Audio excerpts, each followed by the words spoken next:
Hello, folks. Welcome back to the Harsh Language Podcast.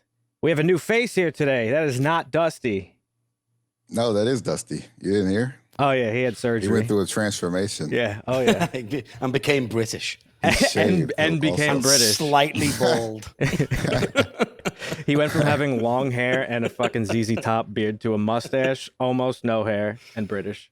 Okay, not almost no hair, Dan. Damn. There's still. That was like, OD. That was a little bit. rude. Yes, it was. I apologize. Now, Dusty couldn't be here with us today, unfortunately. He will be missed.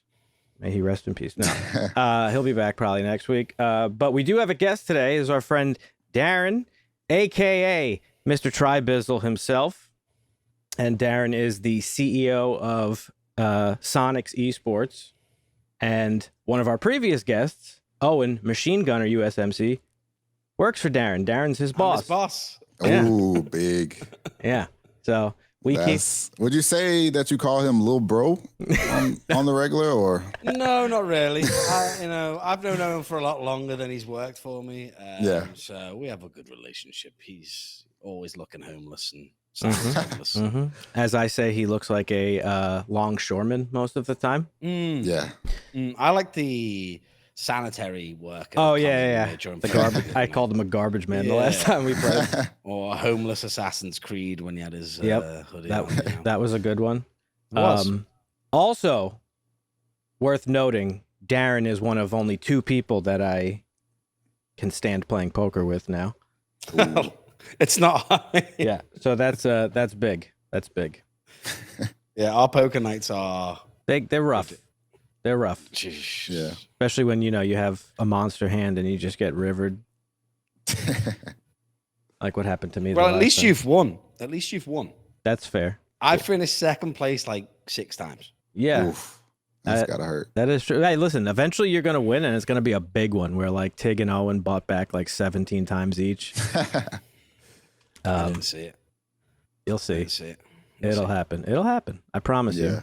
You got to just believe. You got to believe. But episode 57. Remember, folks, you can check us out on harshlanguage.tv. It's where all our links to shit is. So go check out the new refurbished, fresh website by yours truly. This is also 58, just saying. It's not really, but it is. Nope, it is. No, it's not. I'm looking at YouTube. Whatever. I was looking at YouTube. It said 57. 57 was They Clone Tyrone, which was our last video. Oh, yeah. I'm sorry. This is 58. I was looking at 57 as a reference. All right, Marvin, thank you. Good thing he's pretty, because he ain't got the smarts. Marvin will become the producer. What the hell are we supposed to use, man? Harsh language?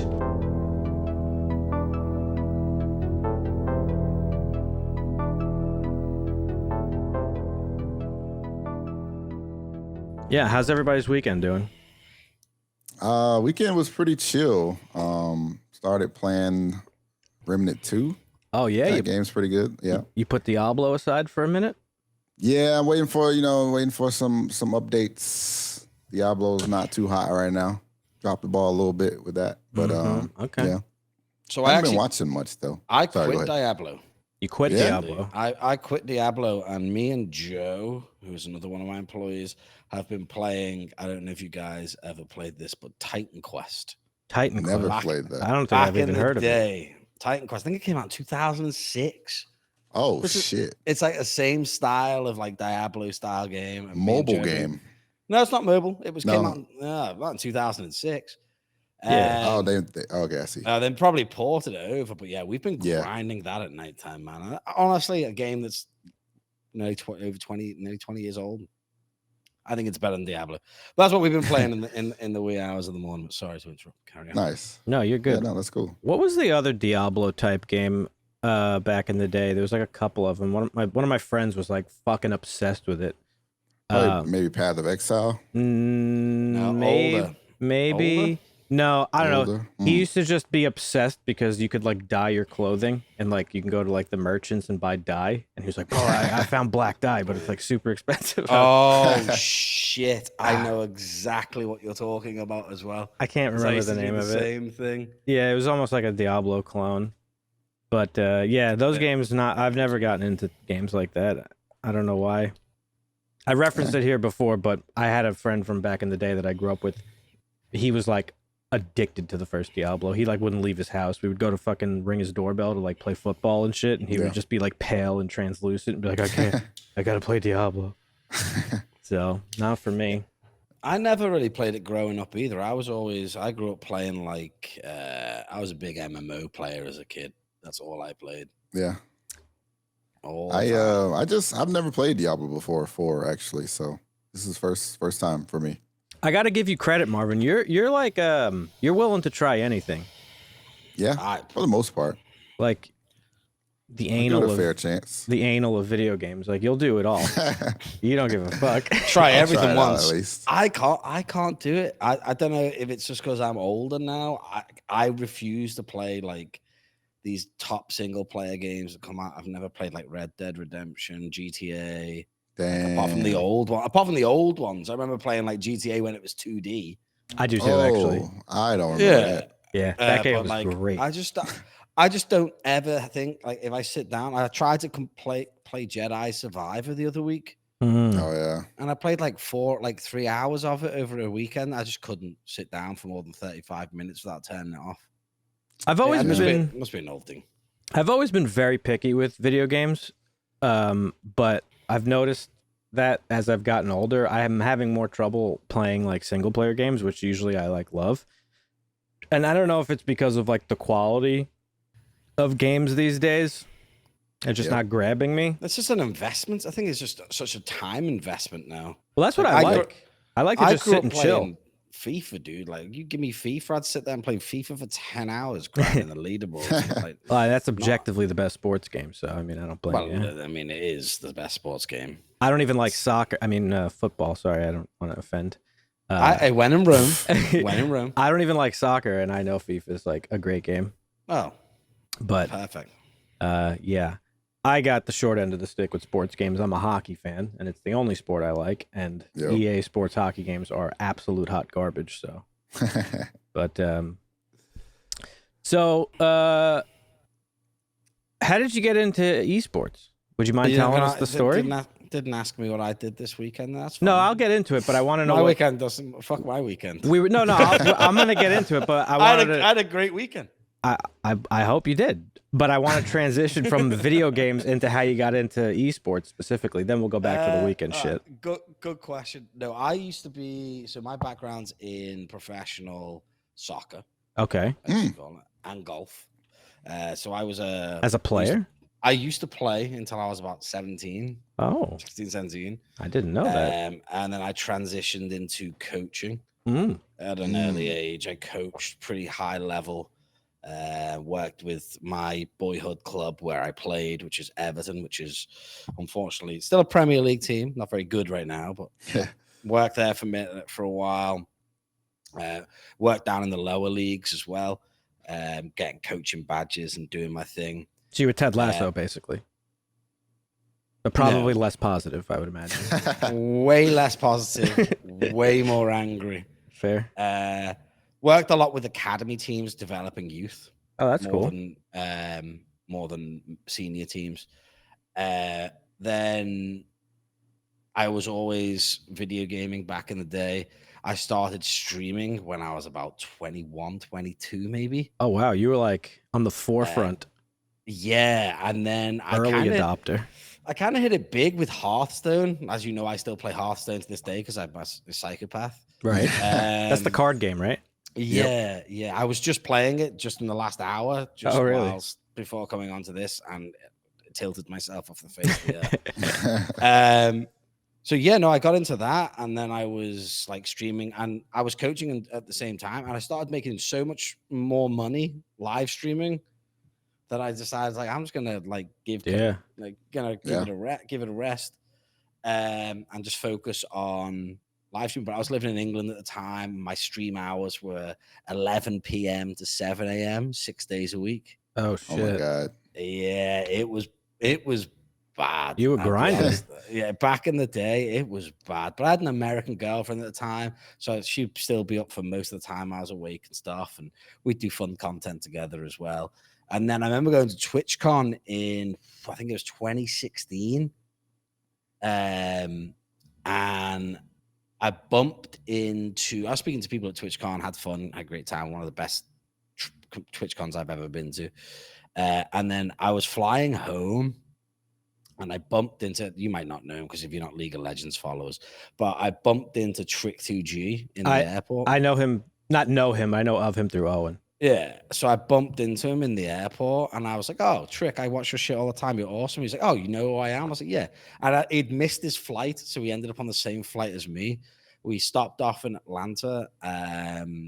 He was like, "Let's go grab some drinks at the bar." It was like 4 a.m.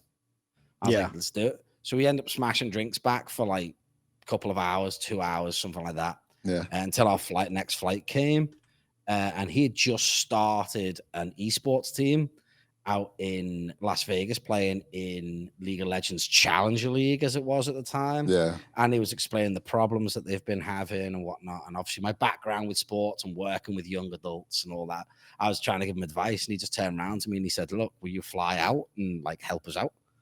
So you're basically you're basically like one of the first people to like get into esports, it seems like. I mean, I get definitely in the first phase. I wouldn't want to say one of the first because there's people there doing well, it for sure, before me. but you, it seems like, I mean, your background in real sports allowed you to transition into esports, but like you don't really, I mean, at least in my experience, I haven't heard many stories like that. It's mostly like gamers and streamers that then transition into esports, but you had like that background already, and they're very similar, so it makes sense. Yeah, I think the big thing was I mean, there was a lot of gamers and streamers, and, you know, you'd go into those League of Legends houses and they'd be run by, you know, as we know in esports, the coaches are all very, very young because esports hadn't been around for a long time. Right. And these houses were just Crazy. like just terrible. Like these kids had no structure, no meal, like no meal plans. Like it was a free for all of fucking shit. I'll be honest, it was bad. And they need so esports started as the scene started to grow. Those companies would start reaching out to traditional sports professionals to come in and teach like a routine and get these houses and what's set up, right? And help the coaches learn how to coach, and even to this day, esports coaches, it's got better, but it's nowhere near what like I'm laughing because of the like behind the scenes conversations I've heard you have with some of the guys. It's like I bash my head on the wall sometimes. I'm just like, esports has got a long way to go to catch up, obviously, with traditional sports. But yeah, that was pretty much it. And then obviously we did a good job out there. We got the team back on track. They didn't perform any better, but the livelihoods and the whatnot was way, way better. And then other teams started to consult and ask me what to do as well. And then it just kind of snowballed from there, really. And it was just like one step after the other, and then kind of came a little bit of a hot commodity and got offered jobs all over the place and ended up settling down here in 5 years ago now. Right. These guys offered me a chance to build something from the ground up, which is always something I'm a fan of because I like being in control of everything I do, not people telling me what I have to do. I'm the same way. So yeah, it was, and that was it. And that's been 5 years since now. I've built the Soniqs from the ground up. You know, we've expanded rapidly. I've managed to do stuff that I'd never thought I'd get to do, build facilities, you know. Yeah, that's awesome. To build community programs. I also work at at Harrisburg University now. I actually was a professor last semester. A professor? I was teaching what? They asked me to teach a leadership management course. Which I thought was hilarious because they just wanted to, again, they were looking for someone who's been there and kind of like had this crazy life and this crazy journey to help give students perspective. So that's kind of where I ended up to where I am now. And like I said, I super lucky. Yeah. This all came about because Trick2G is fucking useless and missed his flight and ended up on the same flight as me. What a weird twist of fate. And you met Owen through him too, right? Yeah, exactly. Yeah. Wow, yeah. That's the worst twist of fate, but at least there was way worse than Owen. Owen's way up there compared to some of the other people. Oh, I bet. That's an awesome story. I didn't realize you were like, you're basically a pioneer of kind of esports and also live streaming. You were there at the beginning of both of those things, kind of. I wouldn't say I wouldn't say Pat like right. Well, at the start, yeah. Definitely You know what I mean. phase. Hey, listen, I'm giving you credit. Take the credit. Well, I'm not gonna say I was like a pioneer. Like I was definitely like. No, but you were an early adopter. Yeah, definitely. That's a hell of an origin story. Yeah, It's a good origin story.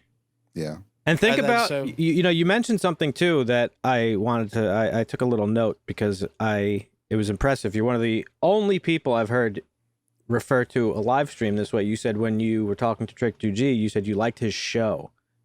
Yeah. You're the only person other than I think I don't even know who the streamer is. I've only heard one other person ever refer to a live stream as a show, and it's such a like mindset that I think everybody should have. I think so. I think that's always been a thing. It's like someone who's done it and has spent time and quite a few years doing. Like you're not. It's not just a live stream of you playing video games. Yeah. You're putting on a performance. Exactly. You're always putting on like when you're streaming, you're always putting on a performance. It is a show, right? That's just the way it is. Anyone who says otherwise is probably lying.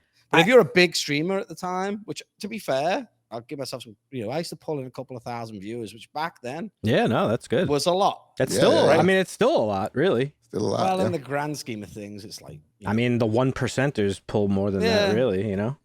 Right. But like, you are putting on a show. You've got to be entertaining, and that's why I work a lot with streamers now and teach people about streaming. And I'm just saying, look, at the end of the day, people think turning on that live stream and it just being easy, you can just turn up and play. No. You've got to be on the ball all the time. It's That's not why I easy. have such respect for people like Trick who have been doing it for so long. Yeah. Like the Dr. Disrespect, who literally puts on a fucking masterpiece every He's day. the best. He's the best streamer, I think, in existence. Ever. Yeah.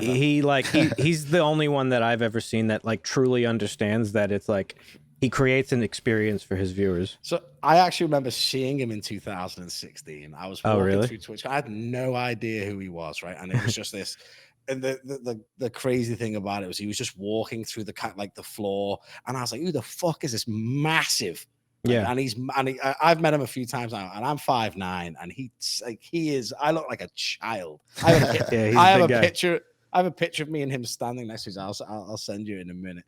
And he was just. I was like, "Who is he?" And then 2 years later, this guy's pulling up in an Aventador or whatever he had. Yeah, like the biggest, the hottest shit you've ever seen. What's crazy is that, and you have a foot in this world, obviously, as well, because you guys have a PUBG team. But like, I feel like live streaming in general really kind of. I mean, I know it was like a thing before, but I feel like this explosion in content creation. Even before like the recent one because of COVID, like obviously there's way more streamers now that after COVID than there were, but like I feel like it coincided with like PUBG's popularity as well. Like that's how Doc got like really huge. That's how Shroud got big. Like people knew who Shroud was before that, but like a lot of streamers that are huge right now got huge because of PUBG. Well, which is kind of crazy to me. They owe it to H1Z1 and PUBG, really. Right, yeah. Those. I just sent you the picture, by the way. Look at my tiny ass sitting next to the Doc. That's in 2018. Oh, that's hilarious. That is funny. He's like a full like torso taller. I'm pretty sure I'm on my tiptoes there as well. Yeah, no, I think you're right. A lot of those streamers owe a lot to the BR. Those battle royale games. H1Z1 was a great game, a little bit before its time. Yeah. If that had came out, that game was crazy. That game was insanely skilled. Then PUBG come out, and again, it was just, oh my god, what a game! Like I'm terrible. Like I hate that fucking game, but I have to credit it because it was fun back in the day. I'm sure it's still fun if you're into it, but like I always say, too good at it now. What's that? People are too good at it. That's why I stopped playing. Like I jump in, I was getting tapped from everyone. Like, dude, I watch Tig play, and I know he's like the best in the world or something. But like one of them, yeah. It's like sometimes it's just sick watching people play that game. Him especially. I've been watching him lately now that we're like friendly. But the esports play, like the gamers themselves, have got so much better in the last few years compared to what they were. Yeah, in 2017, 2018. These kids are like. That's how I met Marvin through PUBG. So without PUBG, this podcast probably wouldn't exist. Nice. That's right. But I mean, there's a big emphasis now. You look at the esports orgs, like, you know, we dump a lot into the well-being of the players. There's a lot of orgs out there that have like nutritionists, sports psychiatrists. It's a big thing now. So like, that's why you see starting to see the players get a lot better. Because like when you're a professional player, now you're a professional player. Yeah, for sure. I mean, it's like it should be treated just like traditional sports is. Like you have to be in good condition. Like you can't just sit and play fucking video games in a chair all day. It's not healthy. Right. So some still try. It's the same thing with chess. Like, I don't know if you guys follow chess at all, but there was the world champ, Garry Kasparov, at one point. He always would say, even though he's playing chess, he was always in the gym. Like, and he was arguably his best when he was his most jacked. So it's like, it definitely coincides with like your mental. Oh, for sure. I mean, exercise is known to like release endorphins and stuff that help with like anxiety and depression and shit. It keeps your brain sharp. Like you're just sharper in general. Well, I agree. One of the biggest problems we had back in the day with esports players was burnout, right? You invest in money into these players. 18 months later, they hate the game, never want to play the game. Right. That's because they ate like shit, slept like shit. They had no, you know, and then all of a sudden they just can't. So it's all about balance. That's why you see the careers now are getting longer and longer and longer because there's a lot more.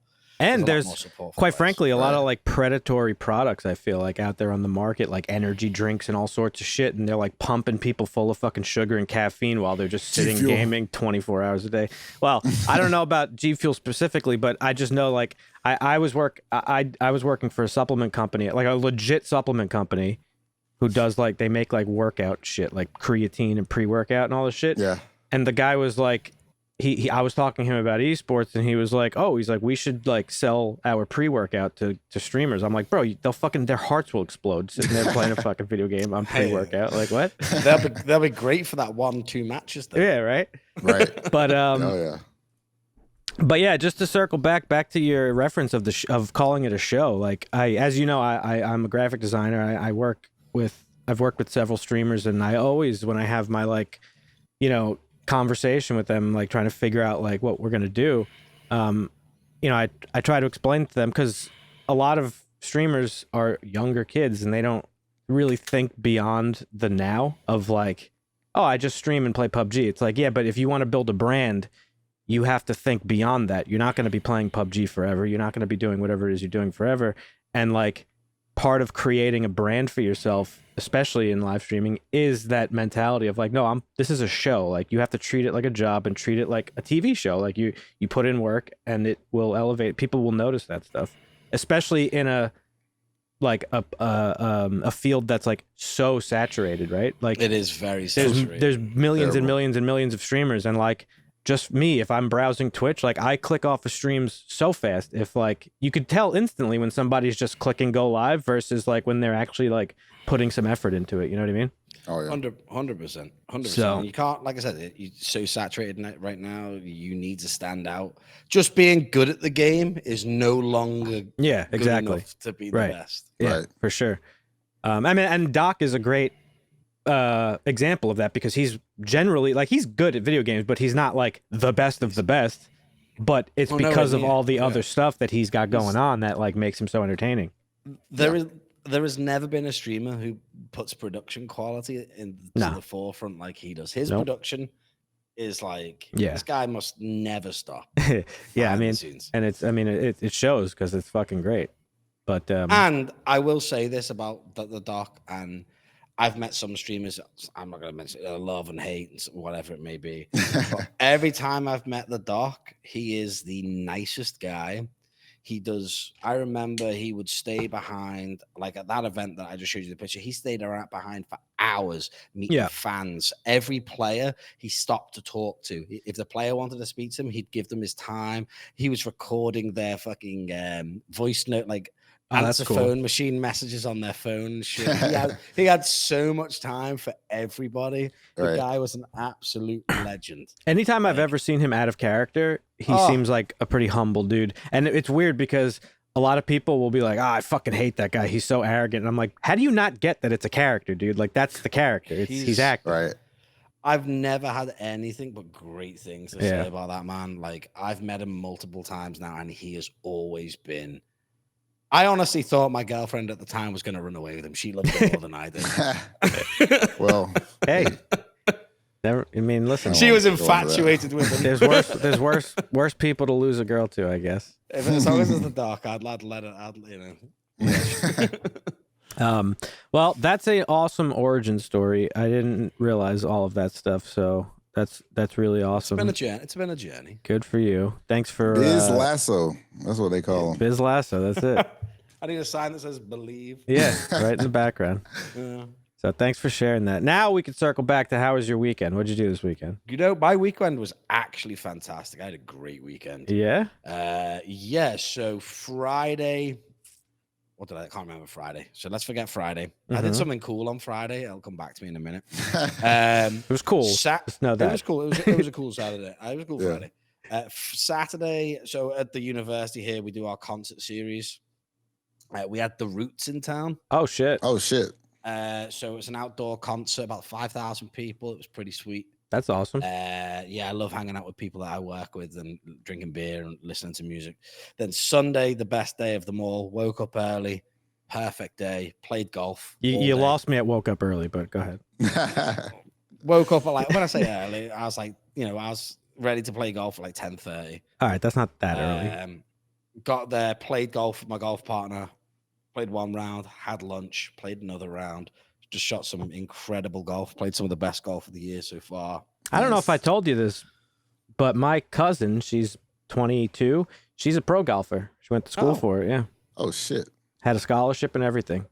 Lovely. Wow. She's nasty. She's disgusting. Nice. Well, golf is my true passion. Is it That's actually? what I love. It really is. If I could turn back time and never play soccer or rugby and destroy my knees and shoulders, right? I'd have just played golf. You know, I never got into too much golf. I used to go to the driving range with friends here and there, and I actually, and I'm not just saying this, I've been told by my cousin and like other people who play, like I actually hit the ball like really well for somebody who doesn't play golf. But I don't know. I've never really gotten into it beyond going to a driving range and just kind of like letting off some steam. And I got to say, it's pretty taxing physically. If you hit a bunch of balls at the driving range, you're like fucking sore the next day. At least I hit about 300 balls a day. Well, you're used to it, but like somebody like me, I mean fuck, that shit. People look at my hands and they think I work with tools all day. I'm like, nah. Got them golf calluses. Oh, I certainly do. Sheesh. But there's nothing better than a nice sunny day. A little rum, a little Captain Morgan Coke and lime. There you go. The golf course. It's a nice cigar. It's me set. So Marvin, you said you're not really watching anything. Darren, is there any shows or anything that you consistently are watching currently? So I did just kind of binge watch. The last show I binge watched, and I don't do this very often because I don't even own a television. Mm-hmm. This is one of my. What? You don't own a television? I don't own a television. So what do you just watch on your computer? If I do watch, I'll watch it on my laptop. Okay. Okay. In bed normally, but I socialize quite a bit and I have a pretty cool like bachelor pad here with like pool tables, darts, and record players and shit. And I have a golf simulator in my apartment as well. Which is that's awesome. Oh my God. I'm moving in, bro. There you go, right? But one of my big things, I used to hate it when people would come over and we'd sit around in the living room where the record player and the fireplace are, and everybody just be watching TV. So I thought, fuck it, rid of it. I got rid of it, and then when everyone came over, all they could do is sit around and talk, and things got way better. So I never got one back. Nice. But the one I did watch recently, I watched it in 2 days, was Peacemaker. Oh, what a great show. And I did enjoy it. You did, right? I did, yeah. I did enjoy it. That's the last show that I really just sat down, crushed out. I take every opportunity to suck James Gunn's dick because I think he is a national treasure. That guy can take any character and like make you give a shit about him. Peacemaker is like literally like a Z-list hero. Not a hero, anti-hero, or whatever the fuck you want to call him. Whatever he is, right. Yeah. And he made this guy like, sort of like a. I'm not gonna say cultural phenomenon, but it was like a pretty big show when it came out, and like people give a shit about him now. And he did the same thing with Guardians.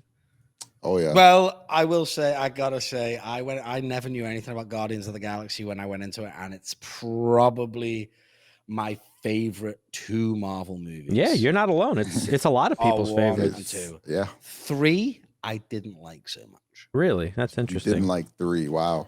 I didn't like it. I didn't dislike it. I didn't like it as much. I loved 3. Ah. I have heard a lot of people, not a lot of people, but I have heard several people say to me like they didn't like it as much as the other 2.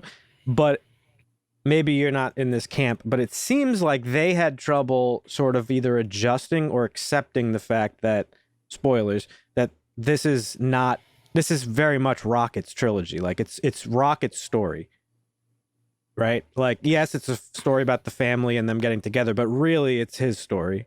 And the third one really kind of brings that home. And I think people kind of like were caught off guard by that. For me, it was the soundtrack was just way worse. That I'll say. I will say the soundtrack. I mean, I liked it, but I think the first 2 had an extra level. Was yeah. iconic soundtrack. I can't remember the soundtrack, so maybe it was not great if I can't really remember it. I know the songs from 1 and I know the songs from 2. Yeah. The only one I remember from 3 is he's singing "Creep" at the start. Creep and the song at the end by what's her name? The Irish chick. The dog. O'Connor? No, the dog. Dog Days Are Over. Florence and the Machine. Yeah, Florence and the Machine. Yeah. Well, Beastie Boys was in that. I remember that's that. true. Yeah, that was good too. That was a good moment. That was I prefer the older music. But no, you're right. Not as memorable of a soundtrack. I will give it that. Yeah. And I'll be honest, and one of my favorite characters in 1 and 2 was Drax. Mm-hmm. And I kind of feel like that character was just checked out this whole movie. I know he said it was his last one, but he had some great one-liners in 2 and 1, and he just didn't seem to have that same comedic pop for me in 3. So I kind of was like, me. Yeah, he wasn't as much the comedic relief, but I don't think this movie was like leaned less on the comedy than the other 2. This one was like definitely a more serious tone, so maybe that was why. But I can understand where you're coming from with that. Do you think it was sad? Because someone said to me it's a real tearjerker. Oh, I cried my balls off that entire movie. Yeah, See, really, super sad. Yeah, I didn't think it was sad at all. I'm a crier. At all? At all. I was like, eh. I didn't cry because it's sad. I cried because it's emotional. If that makes sense. Is it sadder than Yondu's death? Was it more emotional than that? That to me is the most emotional. Even Iron Man dying. Spoilers. You don't know that already. Yeah, I mean, if you don't know fucking Tony Stark died, like, I don't know, you live under a fucking rock. But no, I'm trying to say that I think there's a difference between sadness and just emotion in general. So when like stuff that makes me cry is not always just like sad in movies. It's like sometimes it's like happy stuff. I feel like I don't know. It's hard. I mean that's fair. I didn't think Guardians was sad. I actually thought it was like a good cry, right? Like every one of the characters sort of gets their logical sort of ending to their story arc, you know? Peter gets to go home back to Earth and like reconcile with his family. Rocket, like, you know, I guess it wasn't a sad ending, but it was definitely a lot of sad. There were sad moments throughout the movie. Oh yeah, for sure. Rocket's like experience and stuff was sad, but like the cry came towards the end when like he had his like sort of redemption and got his fucking, you know, not vengeance. Well, I guess vengeance, but like it's not as vindictive Maybe I as just that. didn't care that much about Rocket. I'll be honest. Maybe that's why I didn't really enjoy it, because Rocket was never really one of the characters that I, was like. That's why I said earlier. I think people had, I don't want to put you into a box, but I do feel like a lot of people had that like a bit of an issue, like kind of coming around to like, oh wait, okay, this is very much Rocket. I'm there to see Star-Lord, bro. You know, I want to see some. And I know a lot of people were mad too about like the whole thing with Gamora, but it's also like that's not the same Gamora. So like they gave her like logical sort of conclusion as well. Like she found her family, but it just wasn't the one that you wanted it to be. But you know what I mean? Right. Yep. Because Gamora died. I just miss Yondu, man. I miss Yondu was great. He's a great actor. I love him so much. That 1 and 2 were just perfect, and 3 was just. I'll never watch 3 again. So that's fair. That's fair. I feel that way about some of the Marvel. I mean, do you watch all the other Marvel stuff? Because the only thing I've been watching recently, other than the Righteous Gemstones, I just finished that up. That if you're not watching that, you need to watch it immediately. I told Marvin, best show on TV. Danny McBride wrote it and I do love Danny McBride. He's a genius. He has created 3 of the best shows I've ever seen in Eastbound and Down, Vice Principals, and Righteous Gemstones. I love Eastbound and Down so much. It's so good. But yeah, you should definitely check this out. But yeah, that wrapped up this weekend. great ending, and it got renewed for season 4, so I'm excited about that. Oh, nice. But I know whenever that's gonna happen though, because oh yeah, writer strike. I know Marvin and I have watched it. Have you been watching Secret Invasion, or do you not really get into all the Marvel stuff? So I was big into Marvel. Like I'd watch everything until just after like the Endgame series, and then I've not watched good the time new to stop rather. Yeah, I've not watched the new Ant-Man. I've not watched the new Black Panther. I've not watched the kind of like Falcon and Winter Soldier series, just because I was kind of like, that was a great, for me, that was like the culmination of a great, and I was like, maybe I'll go back and watch those later. A lot of people think that the show just ended there, but you know. And it's almost like I don't know, I almost got the feeling like it was like that Disney and Star Wars thing where it's just too much now. You know what I mean? 100%. You know, and and this is a little bit off topic, but I watched a movie on Friday. That's what I did Friday. I watched a movie. I knew it'd come back to me. I watched a movie with some of my boys, and we watched the new Transformers movie. Oh yeah, how was it? Good, bad? One of the worst movies. Yeah, okay. I thought you were gonna say it was good. I was about to be shocked. No, that's not surprising to me at all. No. And I like the Transformers movies. Honestly, I like them. I barely remember them. I was like, again, I said I'm picky about video games. I'm picky about pretty much everything. But it took me a long time to watch the Transformers. But I liked like the first couple of them. I think the first two are good. Yeah. Really good. Yeah.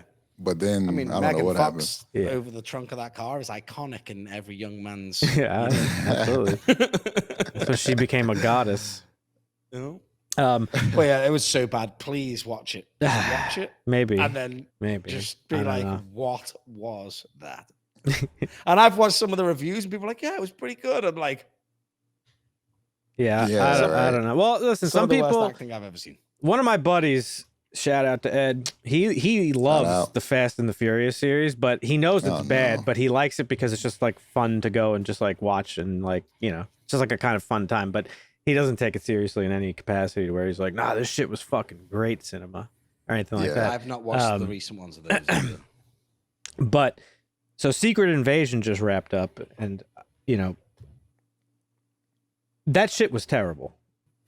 Did we talk about it last week, Marvin? I don't think so. I think we did. The ending? We probably did. I just want to. When was the finale? What was the date of the finale? Was it last week? I think so. Yeah, Secret Invasion's a show, and it's basically Nick Fury's the main character. So since Endgame, Nick Fury's been kind of missing, or he's been up in the space station developing like the successor to S.H.I.E.L.D., but the space-based version of it called S.W.O.R.D. And he's in a space station called Saber. And on Earth was... Did you see Captain Marvel? Unfortunately. Okay, so on Earth was Talos and his wife, and Talos and his wife were actually posing as Fury and Maria Hill. Right, okay. And in Secret Invasion, we learned that like the Skrulls are on Earth, and after being frustrated about Fury and Captain Marvel not finding them a home like they promised in that movie, they're now like just ready to take over Earth. There's like a group of like rebel Skrulls that are trying to do stuff. So it's like this grand scale story that they build up that has like no scale at all within the context of the show. It was like just such minor bullshit that happened, and it led nowhere, and I was so disappointed with it. And the show just felt so rushed, and the episodes didn't flow at all. It felt episodes, like we were missing a lot of context, or that they just didn't flesh out the story enough. No, because we were missing from episode context. to episode. It was like we missed something, right? Or they were just missed an episode, or what really just happened here? And they would just tell you things, like they would never show you. They would just there would be characters describing something that happened. And now I'm fucking concerned because, you know, clearly Marvel's been missing a step. That's no secret. But the trailer for season 2 of Loki dropped today. Oh, I missed that. Yep. And it looks pretty good, but all the trailers for their shows have looked good, and then they end up not being good. I liked Loki, though. I did too. I enjoyed Loki. The first couple of shows were great. It was like WandaVision, Loki. Oh, WandaVision was good too. Falcon and the Winter Soldier, and Hawkeye. All great.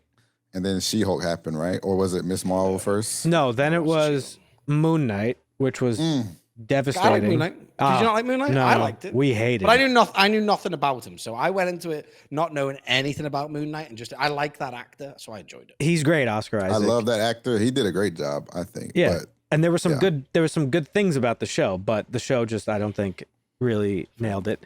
And then then there was Miss Marvel, which was like, I thought pretty good. I liked it. It wasn't amazing, but it was like, I thought Was pretty that based decent. off the video game? Miss Marvel? No. they did introduce her in the Avengers game. Yeah. Well, She's she was right? but she's been around. She was a character before. She was a newer character, but she was the main character of that Avengers game. Yeah. Yeah.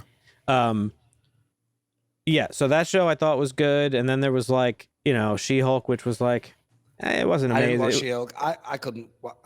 Once I seen the trailer and how they treated like Mark Ruffalo's, I was like, It wasn't good. It wasn't bad. give It me was just World like War whatever. Hulk. Just give me World Breaker Hulk. You know what I mean? I want to see Hulk come down and just fuck everyone up. Yeah, I don't blame you. Jettisoned off to a planet. Yeah. There was some funny moments in She-Hulk, but ultimately it wasn't good. And then this one, and now I'm just like, fuck. I hope they don't fuck with Loki season 2. But it's exactly what you said, Darren. That there's just too much shit now. Yeah. Tom Hiddleston's a great actor. He's amazing. He's amazing. He'll probably pull it off. It's just Probably. that we talk about it a lot, like what's going on with them, and it's like, it's very clear to me. The early phases, phase 1, 2, leading up to Endgame, like everything felt kind of different, right? Like especially the first group of movies. Iron Man felt very different from Captain America: The First Avenger. First Avenger felt very different from Thor, and so on and so forth. And then it was so exciting when they all teamed up and got together because it was all very different coming together in one thing. Now everything they're releasing feels like just a fucking copy paste job of with just different characters in it. And I'm like, I don't know. Hopefully they steer things back on track, but whatever. They're chasing the dragon. Isn't Secret Wars the movie coming out in 2027? Yeah. So this phase. So we got some time. Well, we'll Right. see what happens. Jonathan Majors is having some issues. If he, if he stays on, if they keep him on board. But Right. he is in the trailer for Loki season 2, so he's in season 2. But He's in, obviously yeah. that was filmed a while, probably before that. But I feel like we just need a little bit of a break. I don't Yeah. even think a break. It's just they need to go back to just because obviously Bob Chapek, I think, was the guy in charge of Disney at the time. He clearly was like, yo, yeah, we're going to sell Disney Plus on the back of like Marvel. If Marvel's super popular, just make millions of shows so people go buy it, but it's not working. So like now you got to fucking go back and be like, okay, less stuff. Less is more, people. I think Less is more. I think they should take a leaf out of the Star Wars. I personally think they did start doing too much Star Wars stuff, but the animated stuff they did was so good. Yeah. Marvel's they had a should bad focus on- track record with their animated movies. Well, you so- never know. Yeah, no, you Doing never the know. animated series like the Clone Wars, like you do something like along those lines, maybe it'll be a little bit more digestible than these, They're doing too much with Star Wars too. Disney's just like they know that they just print money and they're just like full speed ahead, like just make it all the shit. I love some of the stuff they do with Star Wars. I do actually too. Really enjoyed Kenobi. I hated that. You didn't like Kenobi? I thought it was okay. I enjoyed it. I thought it was very nostalgic for me seeing them back on screen together, and I just thought it was cool. So quickly, Marvin's just recently he's a newbie into Star Wars. We made him watch the original trilogy and the new the new trilogy. I'm sorry, the prequel trilogy. He hasn't watched the new trilogy yet. So Marvin's a little bit of a Star Wars virgin. I have another friend who's a little bit of a Star Wars virgin. She's just getting into Star Wars, and she like loves the prequels. I think the prequels are great. She Really loves good. the new trilogy. So I've been having a lot of Star Wars conversations lately. I used to hate the prequels like everybody else. No, I never did. But- I always liked them. I recently have gone back in the last couple of years and watched them, and as an adult, I have a new appreciation for them. And I like the thing. I don't think it's all great. Obviously, there's a lot of stuff that I don't like about them, but I think overall, I actually really like the like political stuff and like seeing how Palpatine like sort of manipulated his way to power. I like all that. I will say something a little bit controversial before we go on. Go ahead. I think the third movie of the prequel, is it Revenge of the Return Sith. Revenge of the Sith. I think that could be the best Star Wars movie. That's my favorite. It's up there for sure. I still think, putting nostalgia aside, because nostalgia says Empire Strikes Back is the best Star Wars movie, but I think nostalgia aside, the best Star Wars movie for sure is Rogue One. It's definitely a very, very good one. And I think the single best piece of Star Wars content ever is Andor. I don't know if you've watched Andor. I have. It was very, very good. It was so good. It's unbelievable.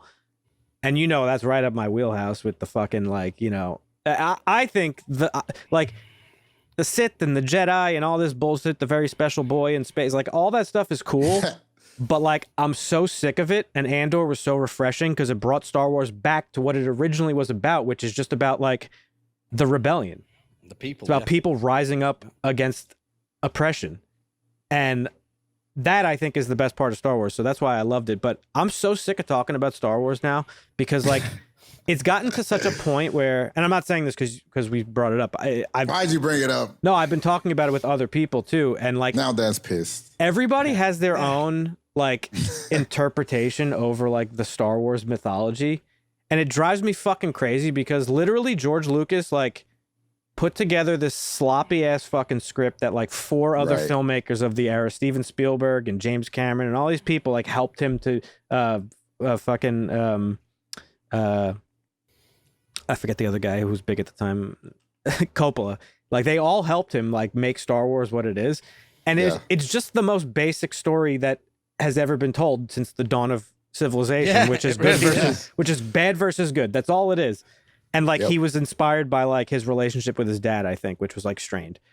But people have like fucking inserted so much like meaning to something that has no deeper meaning. I'm just so sick of talking about it. Like, well, actually, there's the gray Jedi, and if you to find true balance in the Force means this. It's like you gotta bring the gray Jedi into it. No, you can't blame people for liking something and wanting to break it all the way down and give it more meaning than it.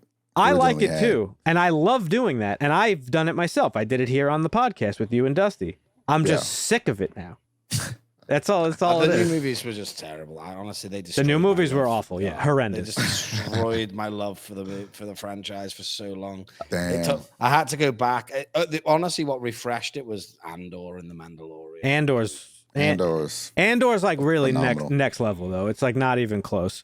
But those movies really gutted me. I was like, oh my god, this is so bad. Yeah, I fucking hate it. Andor's getting a season 2 though. We got hope. There's hope. Yeah, my boy's not going to be in it though. The little communist. I forget the character's name, but he was the one with the manifesto. Yeah, he was great. Yeah. But so other than that, not really watching much of anything. So yeah, I'm glad you didn't like Transformers. I was really nervous you were about to say it was great. Have you watched it? No. Did you guys see Oppenheimer or Barbie? Not yet. No, I'll probably wait till those come out. Oppenheimer, honestly, it's a movie you want to see in theaters, but I don't know. The 3-hour fucking movies, like I can't be sitting in a fucking theater for 3 hours anymore. Nah. Yeah, I've heard good things about the Barbie movie. Quite a few friends of mine went to see it and thought I heard it's good. Really good. And they actually, kind of the funny thing I got from it was people were like, "Don't take your kids." Yeah, I heard really it's actually very adult themed. Yeah. And obviously, I'm sure Oppenheimer's amazing. It's Christopher Nolan. Like, there's no chance it's not good. And I know there's like no CGI in that movie, so it's all practical effects and stuff. So I'm interested to see that. Yeah. But that's a movie it's like you need a theater experience. But I'm just gonna wait for that one. I can't remember the last time I went. People say that. I'm just like, bro, just get you some good headphones and it's not the same. Watch the movie. Nah, seeing a Christopher Nolan movie in IMAX is like your fucking hair's blowing back and shit. I want to go. Kevin Smith, I watch his podcast a lot. He talks about the I forget what they're called, 4D, I think, or something like that. Theaters. There's like I think there's one at least in every major city now.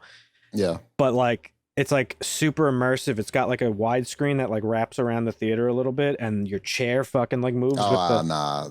He says like spraying water on you and no, they don't go that crazy, but you get just a little bit of like physical I guess interactivity. So it makes that could be cool. That could be cool. I watch 90% of my movies on an aeroplane.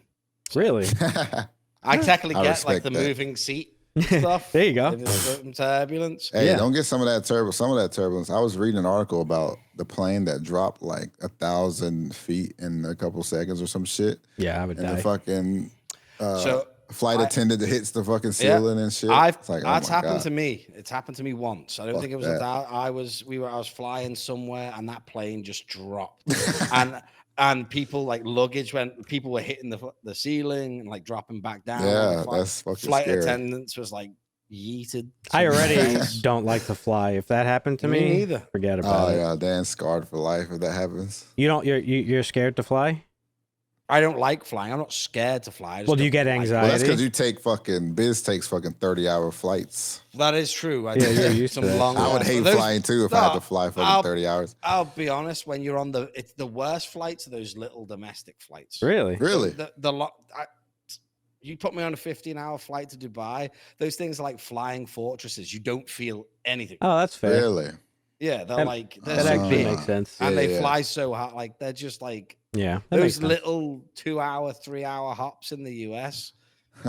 You're hitting like every fucking like hitting All the turbulence. And it's so cramped, and there's nothing to do. hitting like every weird like pressure pocket in the And- sky. Right. The alcohol's not free. Mm, Like in those, when you go international, all your alcohol's free, so you just get tanked up. Fall that's asleep. big. Accept fate as it comes. You know. Oh, there's actually a 4D theater here in Vegas. in Yeah, the there's. Excalibur. I'm pretty sure there's one in like every major city now. So I've The been wanting. movies are Teenage Ninja Turtles, Meg 2, Oh, Haunted no. Mansion, and Mission Impossible, whatever the new one is. I do want to see the new Mission Impossible. I gotta That say, shit's becoming Fast X and all that. It's like the same shit. There's like 7 Mission Impossibles now.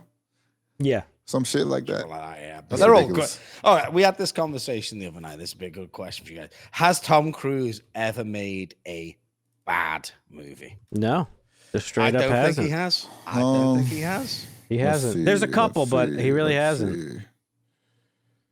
He ain't gonna find Even like one. the bad Mission Impossibles, they're enjoyable. Yeah, I haven't seen all of his movies anyway, so I couldn't tell you one. He really hasn't, honestly. I Except, think he except has. like I said the other night when we talked about it, like the new Mummy was like kind of shitty, not good. But I enjoyed it. I watched it and I didn't hate it. That one I can't say I enjoyed. I definitely didn't like that It's movie. got a 15%. Yeah, it's bad. I didn't hate it. Were you drunk when you watched it? I just like Tom Cruise. All right, that's fair. I'm impressed by it. That's fair. But yeah, I want to see the new Ninja Turtles. That looks cool. I didn't even know there was one. Yeah, it's like animated. It looks kind of cool. It's similar style to like the Spider-Verse movies in Oh, animation. so it's not like the weird like No, not the No, weird okay. like fucking bodysuits or whatever from Mario, the 90s. Super Mario movie one they were Yeah. doing. And I will say, just on that, I don't know if you've seen that film yet. That's one of the best films I've seen this year. Mario? It was great. Yeah, I haven't watched it yet. I haven't. Fantastic. I've heard it was good though. These guys liked it a lot, Fantastic. It was good, yeah. especially Marvin. Marvin's a big man. Well, I'm a big Mario fan, so- Dude, I loved it from start to finish. Dan's not a Absolutely. Mario fan. Absolutely loved it. Thought it was He fantastic. calls them baby games. So it is what it is. Hey, I This man's like the same place. I like Smash. You know that. Yeah. I just don't like the one you like. You don't guys have you guys don't have a Smash Brothers team, do you? No.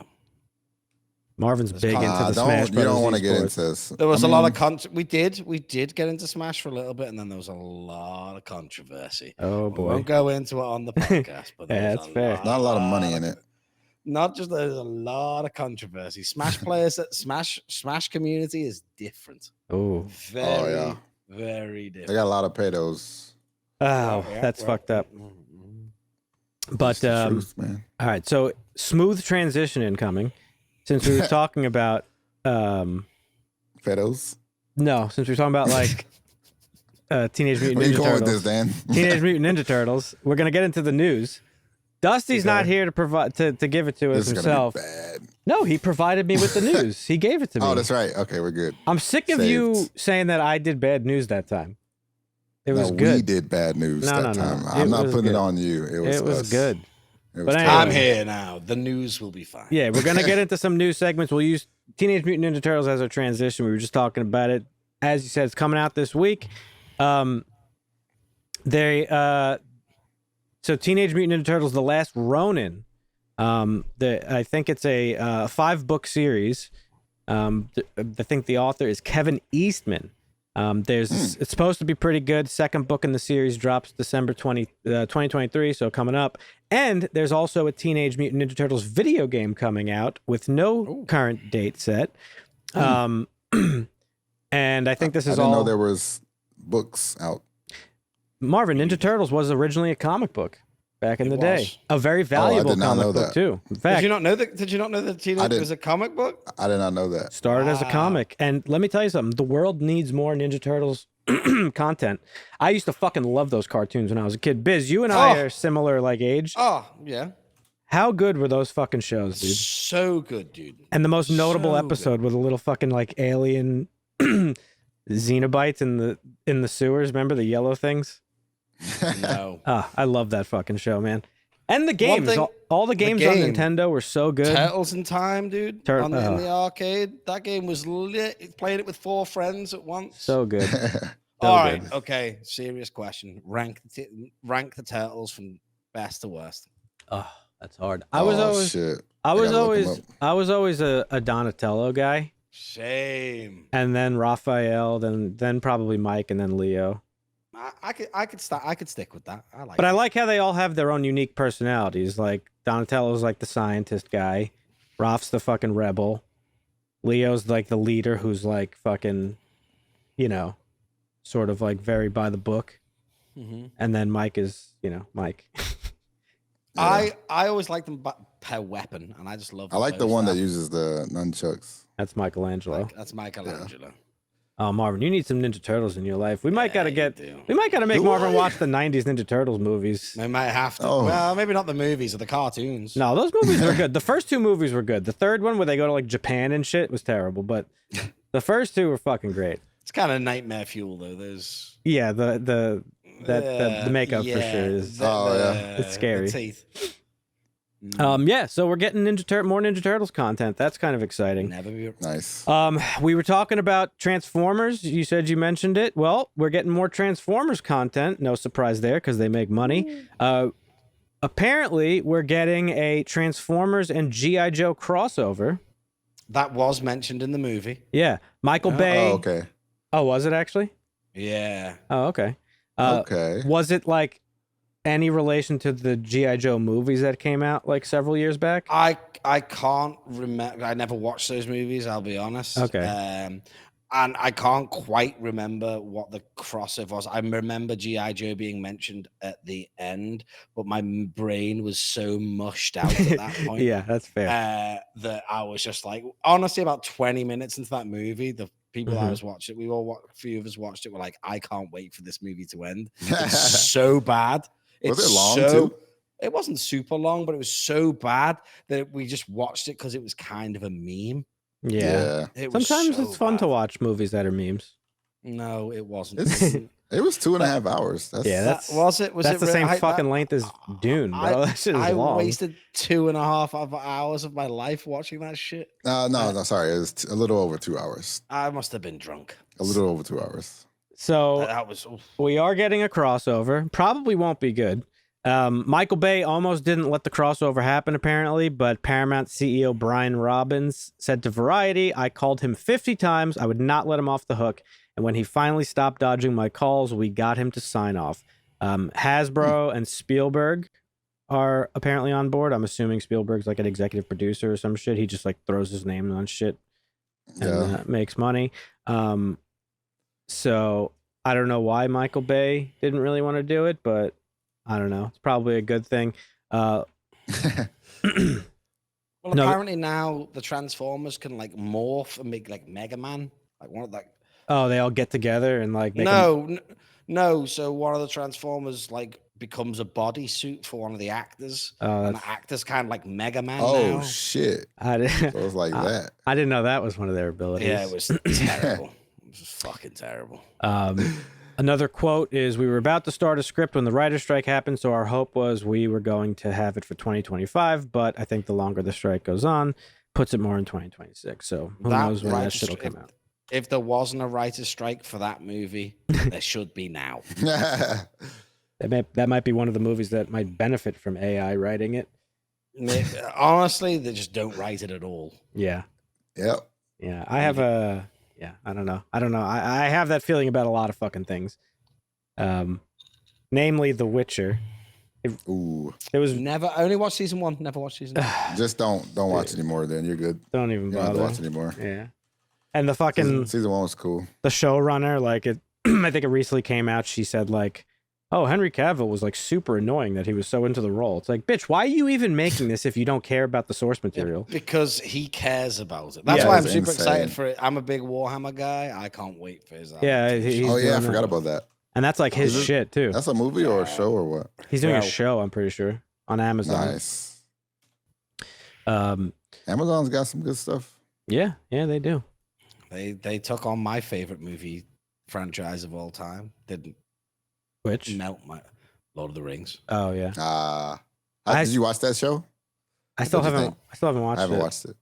So I'm like self-professed. I literally have Andoril sitting on my wall behind me. I love Yeah. Lord of the Rings. I know everything about it. I watch Nerd of the Rings podcasts on YouTube, everything. I just absorb that stuff. Right. I went into it really scared that they were going to ruin it. Mm-hmm. It wasn't amazing, don't get me wrong, but visually, Yeah, one of the and like the music in it was some of the best I have ever seen. it had a Nice. crazy Just- budget just- behind it. It Just did have a watch crazy it budget. because it's fucking beautiful. Yeah. Did you I'm like glad- the Hobbit movies? 'Cause I hated Not them. not particularly. No, Yeah, they were bad. Bad follow up to Lord of the Rings. nothing will ever like those movies are, in my opinion, They're pretty perfect. perfect. You do not get like that is the pinnacle. That was the end before we hit the CGI era. They were the last great movies made before everything became CGI. Return of the King is like one of the best movies ever made. Probably. Isn't it still the most popular, one of the most Oscars of all time? Yeah. Damn. So I don't really have a problem with CGI, like inherently, but I do agree it gets overused sometimes. Yeah, like in The Hobbit, it was massively overused. Yeah. Like Yeah. it was For it sure. took Speaking away of speaking of overused CGI, I started watching The Flash. I haven't finished it yet, but No, I'm only like 30 minutes in. And I've already seen so much CGI. It's ridiculous, And it's bad. and it's CGI. terrible. Yeah. Oh yeah. Yes. I told you. I tried to tell you. lens flare. That's what it's about. Um, No, I haven't watched that yet. It's not on my list. I'm not a big fan. Yeah. I don't know if I'm gonna finish it. Not a big fan of the casting they do. You should finish it, Marvin, because it's actually not Yeah. a bad movie. Okay. I want to told see. you, I want to enjoyed see it. Michael Keaton. I want to see Michael Keaton as Batman. That's the only. It reason was I the watch best part of the movie, Me too. and Yeah. it. Let me tell you something. It satisfies that craving to see him as Batman again. That's Ezra all I'll Miller say. just has that face that I just don't like his face. He has Yeah. the voice that I don't. I actually don't like his It's not voice. face. Um, I'd rather So- they stick the actor from the TV series. Grant Gustin, yeah, he's very Yeah. popular, Oh yeah. and Warner Brothers kind of fucking shafted him for not picking him for the movies, but Right. that's what Warner Brothers likes to He's still do. pretty young too, so and he looks young, so I don't know why Yeah. he didn't. Speaking of more comic book stuff, so more Marvel related, we got some Marvel news here. So Kraven the Hunter, the Oh, yeah. Sony movie that's coming out, that's probably going to be dog shit. It got actually moved from October 6th of this year to August 30th of next year, probably because of the writer's strike. Right. Meanwhile, Beyond the Spider-Verse, which was previously dated for March 29th of 2024, got removed indefinitely, whatever that means. It'll So be back Venom, for sure. yeah, no, for sure it will. Venom 3 is officially scheduled for July 12th, 2024, and Madam Web jumped 2 days from the 16th to the 14th of February 2024. All movies that I completely don't give a shit about, other than Same. Spider-Man. I'm gonna watch Venom. I don't give a fuck, bro. Yeah, I've you- not watched Venom yet. No, those Any. Venom movies are terrible. You haven't watched any of them? Don't listen to Marvin. He's Dan wrong. hates them, but I hey, hate him. I like them. Hate him. So you're I gonna, like 'em. so you're gonna love fucking Craven probably. Maybe. Isn't he? They reused an actor. Craven was in something else as in the. It's the guy who played Kick-Ass, and he played Didn't he play Quicksilver something else in the Avengers. Quicksilver. That's it. Yeah. Yeah, but Mm. I'm just salty that they haven't adapted the greatest Spider-Man story of all time, Craven's Last Hunt, and that's what they should be doing. And I just whatever. Oh yeah, we talked about that. Yeah, that does seem like Yeah. a really good story. It's amazing.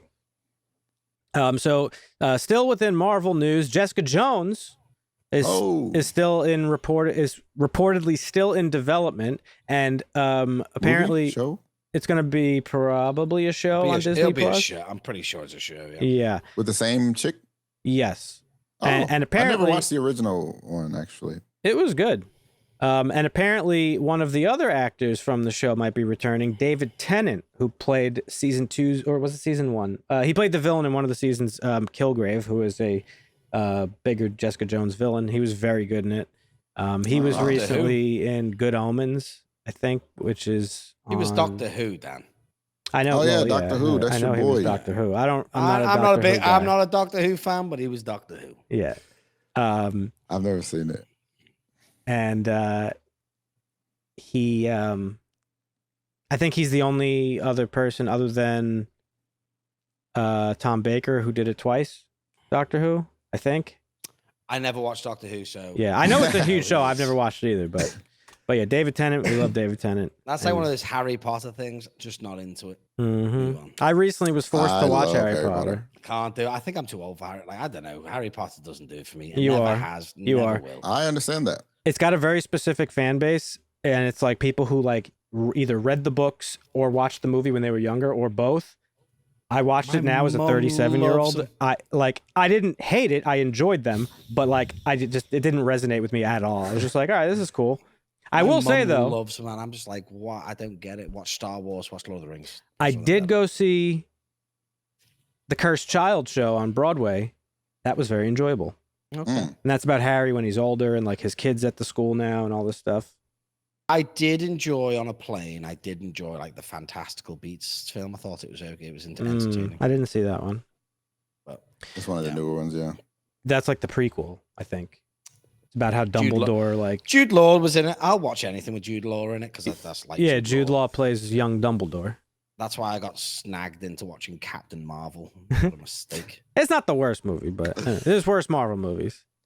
But that's Yeah, there is. it's certainly down at the bottom of the list for sure. It's But yeah, still in Marvel, X-Men 97. Very excited for this show shit, coming. yeah.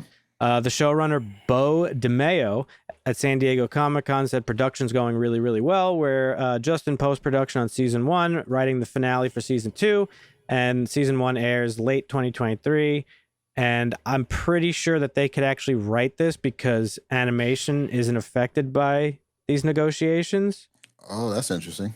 And this is a show I'm super excited about, talking about childhood, X-Men, cartoon was one of the best. definitive childhood show for me. Yep. That Can't is- wait to see Gambit again. And it's all. I think all of the original voice was actors always are my coming favorite, back. dude.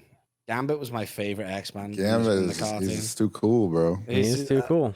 Does- He's way are, too they- cool. are they making that movie? He's too cool. They didn't even put him in the fucking X-Men movies. Believe it or not. I just crazy. What the well fuck? they tried in one of the movies, right? No, well, Mini. there was like a hint of him in one of the later ones, but I think they specifically didn't want him because they thought his personality was too similar to Logan's, which is fucking stupid.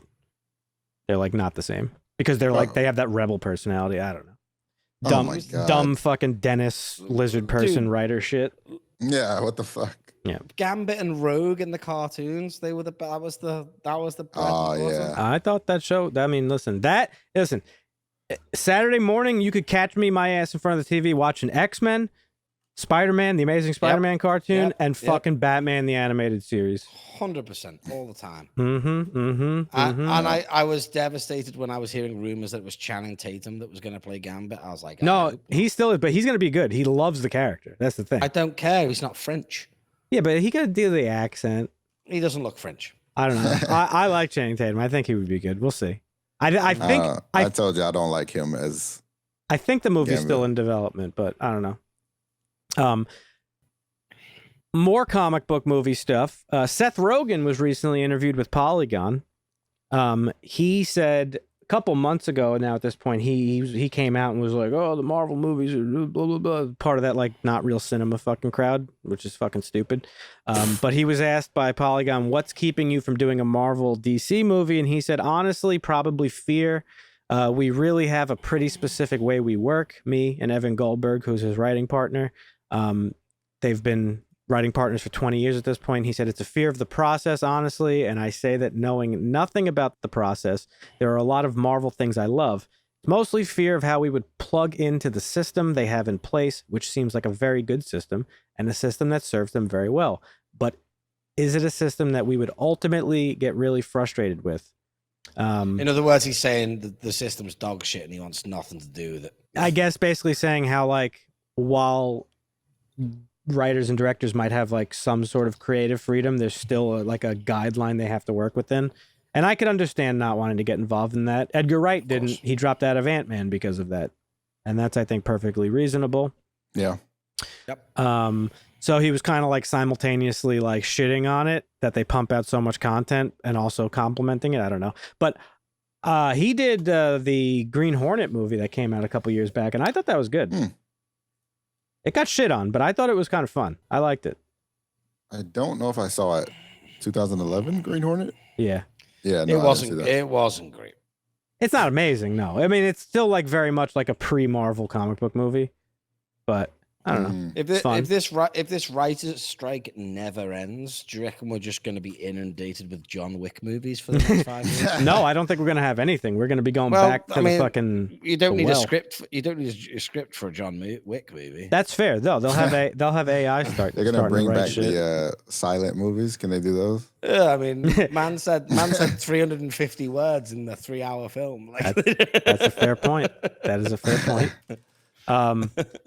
So more Marvel stuff.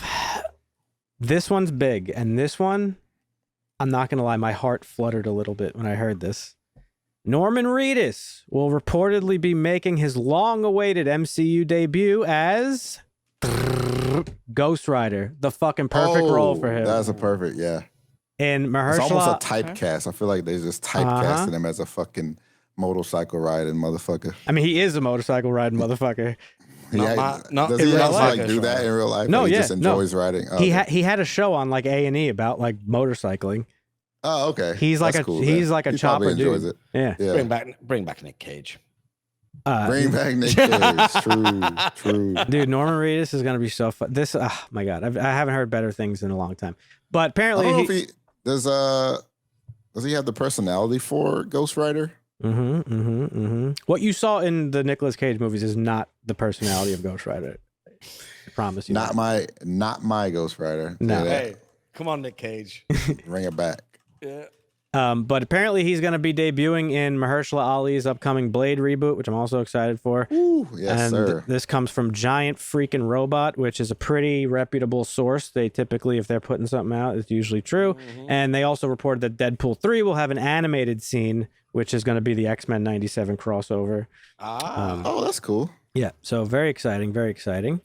Couple more things here. A comic book star, this isn't so much comic book news, but she was in some of the DC projects. Viola Davis, she's announced she's stepping away from her upcoming film, G20, even though it got a waiver from SAG-AFTRA. She said, I love this movie, but I do not feel that it would be appropriate for this production to move forward during the strike. Nice. Respect that. So, you know, I don't know. It's kind of cool. I like that a lot of actors and stuff are sort of banding together in solidarity. Some of it I don't really understand, honestly. I actually just found out from a friend of mine who works in TV and film that technically, if you were like live streaming content or taking photos at a con where like famous IPs are there, like Star Wars, that's breaking the breaking the rules of SAG-AFTRA, and it can actually jeopardize your like unionship or whatever. Yeah, that seems a little bit ridiculous to me, but solidarity. You can't be fucking promoting this shit. Yeah, I guess so. While this strike's going on, you're fucking everything up for everybody else. Speaking of the strike, Emmys got postponed. They were scheduled for September 18th. Now it's to be determined. So everything's just getting fucked. And finally, the last few pieces of news we have. This is surprising, but I don't know what this means. But Kevin Spacey was acquitted of all his charges in London. He hopes to have Control. It's a project he was on in theaters by December. His role in it is the voice which is a car that was hijacked and remotely he hijacked it to terrorize a female driver. I don't know. It's like some UK indie thriller directed by Jean Falaise, who I've not heard of. But he was interviewed in mid-June, 2 weeks before the trial. He said, "There are people right now who are ready to hire me the moment I am cleared of these charges in London. The second that happens, they're ready to move forward. Will he get back to A-list acting? Who knows?" This was actually interesting to read about because, you know, I'm all about the, you know, innocent until proven guilty, but there was like a lot of fucking actors that came out and like mentioned some shady shit about him. So I don't know. If I was to say, it'll probably never be the same. Probably not. Yeah. No. Yeah. The last Kevin Spacey movie I watched was on the plane. I watched Baby Driver. Baby Driver's a great movie. I love that movie. Enjoyed it. And then finally we got one last comic book thing and then a couple of sad things. Last comic book thing, apparently there was a leak of sorts, or just sort of a little bit of like a slip maybe. But apparently Superman Legacy, the James Gunn movie that we're all excited for, apparently the villain is going to be Brainiac, who I think is the perfect villain for James Gunn to take on. And that would be interesting to see him on the big screen. Okay. So that's cool. So not Lex Luthor. Not Lex Luthor. No, well, Lex Luthor might be in it, but he won't be the main villain. Brainiac, Marvin, he's a basically world-conquering fucking alien who is tyrannical and tech-savvy. So it's really... Oh, okay, yeah. He's a cool villain. He's one of the bigger ones. And then Isn't he like Chang from Teenage Mutant Ninja Turtles in a way? Like, yeah, kind of. Big green guy. He's got like pink bulbs on his head. Yeah. And then a couple of sad things. The Angus Cloud, the actor from Euphoria, he died today. He was I saw that. 25. Very sad. Apparently, he had some sort of struggles with addiction and stuff like that. But we don't gossip here. But I just thought that would be worth mentioning because Euphoria is a pretty popular show. And another death. Talking about childhood. Paul Rubens died today as well of cancer at 70, and that is the actor famous for Pee Wee Herman, which I never watched because that was a very American thing. I never really watched it much as a kid, but I was familiar enough with it to where this is like, oh damn. Apparently we had Mr. Bean. You had what? Mr. Bean. I love Mr. Bean, but was that for kids though? Not really. In a way, yeah. It's for everyone. They it's like had Tom a and Mr. Jerry. Bean. They had a Mr. Bean cartoon show. I saw a meme that was like when you realize Mr. Bean only had like 7 episodes total. Mm-hmm. No way. But you like when you watched them on reruns, there's like millions of them. It seemed like he's like great. The Three Stooges, bro. Yeah, Rowan Atkinson. Yeah, he's great. But there's all the news. Thank you, Dusty. Even though you're not here, you're here with us in spirit. In spirit, yeah. I hope I did your the news Midwest justice. Isn't blowing you away with tornadoes or other natural disasters. Oh, he's man. fine. He's on his high horse somewhere. Yeah, he's chilling. He's chilling. All right. Well, let's get into today's review. Now, I don't know if I told you this, Biz, but basically the premise of the podcast is Marvin has never seen shit. There's like a million movies out there that he hasn't seen. So every month we have one movie that Dusty and I alternate, and we make Marvin watch something that he's never seen that we think he should. This month was Dusty's pick, and he chose Dune from 2021. Okay. And this isn't just a make Marvin watch episode. This is a make every motherfucker watch because I haven't seen it. You haven't seen it. Nope. Marvin hasn't seen it. Yeah. Dusty's... We're missing the only person that's seen it, so this is going to be interesting for sure. This could be a little bit tough. Yeah. Because I knew nothing about the show going into it. I knew nothing about the books or whatever it was. Yeah. None of the lore. Yeah. So now you barely know any actor because they don't really explain shit in this movie. I went into it at 10 o'clock this morning, weaving it in between meetings. Oh, yeah. Same here. So this is, I've never read the books, but you guys should know that Dune is like, it's like the sci-fi, right? Oh, yeah. It's largely recognized as like one of, if not the best, like pieces of sci-fi like ever made. It's 6 books. This is its third adaptation for the screen. It was a movie in the 80s by what's his name? The fuck? Why can't I think of his name? I nearly accidentally watched that one. That's why I had to double David check Lynch. today. David Lynch. Yeah. Now, the David Lynch one I've seen, and it is not the best. But David Lynch is also a very particular director and filmmaker, which, to be fair, the guy who made this new one, which I'll credit him in a second, is as well. But David Lynch in this, I don't know if it really fit well. But so that's my only like real knowledge of Dune. And to be honest, I like fucking forgot all that. I've seen that movie years ago. Yeah. And then there was also a TV adaptation, which I never saw, and I don't know how good it was. Yeah. I didn't see that, yeah. But this one was directed by Denis Come on, you got it. Villeneuve. I don't remember how to pronounce it. I think it's Villeneuve. Villeneuve? No, it's Villeneuve. It's Villeneuve. It's Villeneuve. I think is what it is in French. Oh, it's not. It's French. It's not. It's Denis Villeneuve or something. That's basically. I read that. I read that as Denis Villeneuve, but that's what I thought. But it's not. That's definitely Spanish. not what it is. He's French Canadian. But he is one of my favorite filmmakers. He's made some of, I think, the best movies in the 2010s. Yeah. Every movie he has is like a fucking banger. He made Arrival. Arrival was sick. Yep. Prisoners, one of my favorite movies of all time. Enemy. Villeneuve. Yeah, Villeneuve. There you go. Okay. Denis Villeneuve. There you go. There we go. Prisoners, if you guys haven't seen that, Hugh Jackman and fucking Jake Gyllenhaal. Fucking amazing movie. Oh, shit. I haven't seen that. I love those two actors, though. You've seen it? Oh, Paul Dano's in it. No. Oh, you got to watch that shit tonight. That movie's amazing. He's done Enemy, Sicario, which was written by very good. Our boy Marvin. I haven't seen Sicario. Taylor Sheridan wrote that. Marvin rarely hasn't seen it. No, it's no joke. Man. I'm honestly starting to question what Marvin does in his spare time. No. We are not joking. We are not joking when we say any movie, like the biggest movie of all time. Marvin, you see Forrest Gump? Nah, never seen it. No, come on. I've seen Forrest Gump. I'm just making an example. Have you seen Lord of the Rings? Nope. I haven't seen any Lord of the Rings. Nothing. He hasn't. None of them. Yeah, get ready. There you go. Welcome to the welcome. That's it. Yep, Harsh Language Podcast. Yeah.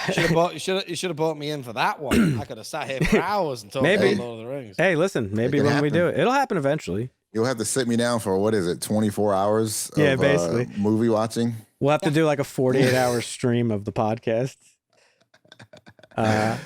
Basically what I did about Superman and like Halloween. Man loves Halloween. I do love Halloween. Yes, he does. But Denis, this is his latest film, and I'm not gonna lie, I had zero interest in watching this movie. That's why I haven't seen it, and I love him as a filmmaker. But again, I've said this now twice on today's episode. I'm very particular when it comes to stuff, and this just didn't seem like something I gave a shit about. I'm into sci-fi, but I'm not into like deep sci-fi. You know what I'm saying? Yeah, I thought this would be the perfect sci-fi movie to watch, but it seems like this movie was made for Dune fans specifically. Yeah, it does seem like it was very fan-oriented. Now, again, I don't know anything about the book, so I'm only going to talk about the movie. I don't want to do any. Sure. None of us can. Yeah. We can't compare it to the books anyway. I'm sure if Dusty was here, he had some stuff to say, which is fine. Oh yeah. But as a movie alone, it was like hardcore sci-fi. This was like. Oh yeah. This was like hardcore porn, but for sci-fi Year people. 10,000, bro. Yeah, this shit is crazy. It's crazy. So, it's weird that you say that because I went into it not knowing, like I said. Yeah. I fucking loved it. Oh, okay. I thought the movie was great. Don't get me wrong. Fantastic. But I did struggle a little bit. I thought it was great. It was hard to follow some of it. I had to look up a lot of stuff afterwards. Anytime I had to pause it to go into a meeting, all I could think about was going back to watching. Yeah. Which is a good sign. Yeah, for sure. So again, as we said, it's based on the books. Denis, we co-wrote the script. It's got a lot of fucking actors in it. It stars Timothée Chalamet as main character Paul Atreides. Rebecca Ferguson plays his mom, Lady Jessica Atreides. We have Zendaya as Shani, Oscar Isaac, who we mentioned earlier. We all love Oscar Isaac. Duke Leto Atreides. Jason Momoa's in this. Duncan, Idaho. Great cast. Stellan Skarsgård. Josh Brolin. Javier Bardem. Dave Bautista. Yeah. There's a lot of people in this. I can't really name them all, but that's some of the bigger names. And I thought the cast was great. I thought the acting was great. I thought Timothée Chalamet was really good. This is the first thing I've ever seen him in. Yeah, I've not really seen him either, and I thought he was fantastic. Yeah, so. he was really good. This is the first thing I've seen him in. I know he's been. Oh wait, no, I have seen Lady Bird actually, but I don't really remember that movie. This is actually the first thing I've seen him in. I haven't seen any of the others. Oh, and I also lied. I've seen him in The French Dispatch. Never mind. Never listen to what I say again. But yeah, I didn't really know like I'm familiar with him as a director. Yeah. And if you've seen Arrival, Arrival is like his first couple of movies are pretty straightforward in terms of like direction. Prisoners is like a very straightforward sort of like thriller, like whodunit type of movie. Sicario's a pretty straightforward like action movie. Enemy is his first movie where it kind of really things get a little bit weird and bizarre. And Arrival takes it to a next step. This movie took a lot of the, I think, visual and audio concepts that he had in Arrival and put it into sort of this movie. Felt very, very similar. Same in Enemy too. If you ever watch Enemy, you'll be like, oh yeah, okay, this is the same guy. So he has like a very specific like visual style. And I actually thought it really worked well. I really liked like all the set dressings. I liked the costumes. It all looked very alien, even though they're humans apparently. But yeah, so this is a story. It's basically Game of Thrones in space. It's the story of a noble family. They're the Atreides family with Timothée Chalamet and Oscar Isaac and all them.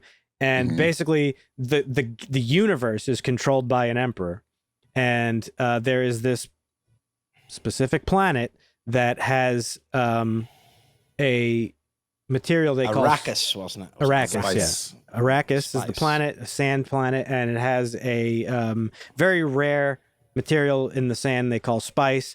And Tatooine. Tatooine, yeah. Imagine. Oh yeah, a lot of similarities here. Yeah. Spaihts has psychoactive properties to it, so it makes you hallucinate and shit.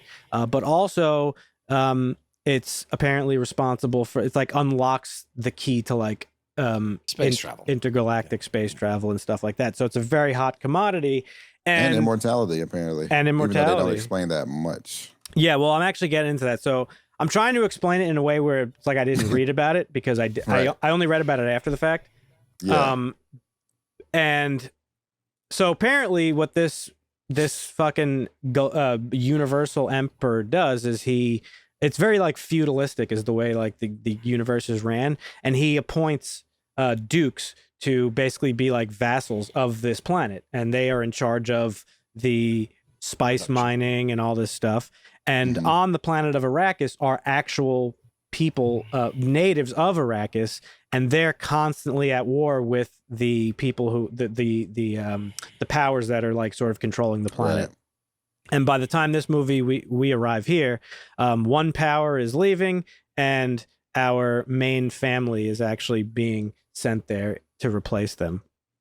And that's sort of. But it's all a setup. It's all a setup, and that's like the source of the conflict. So the Emperor, who we don't meet yet, right?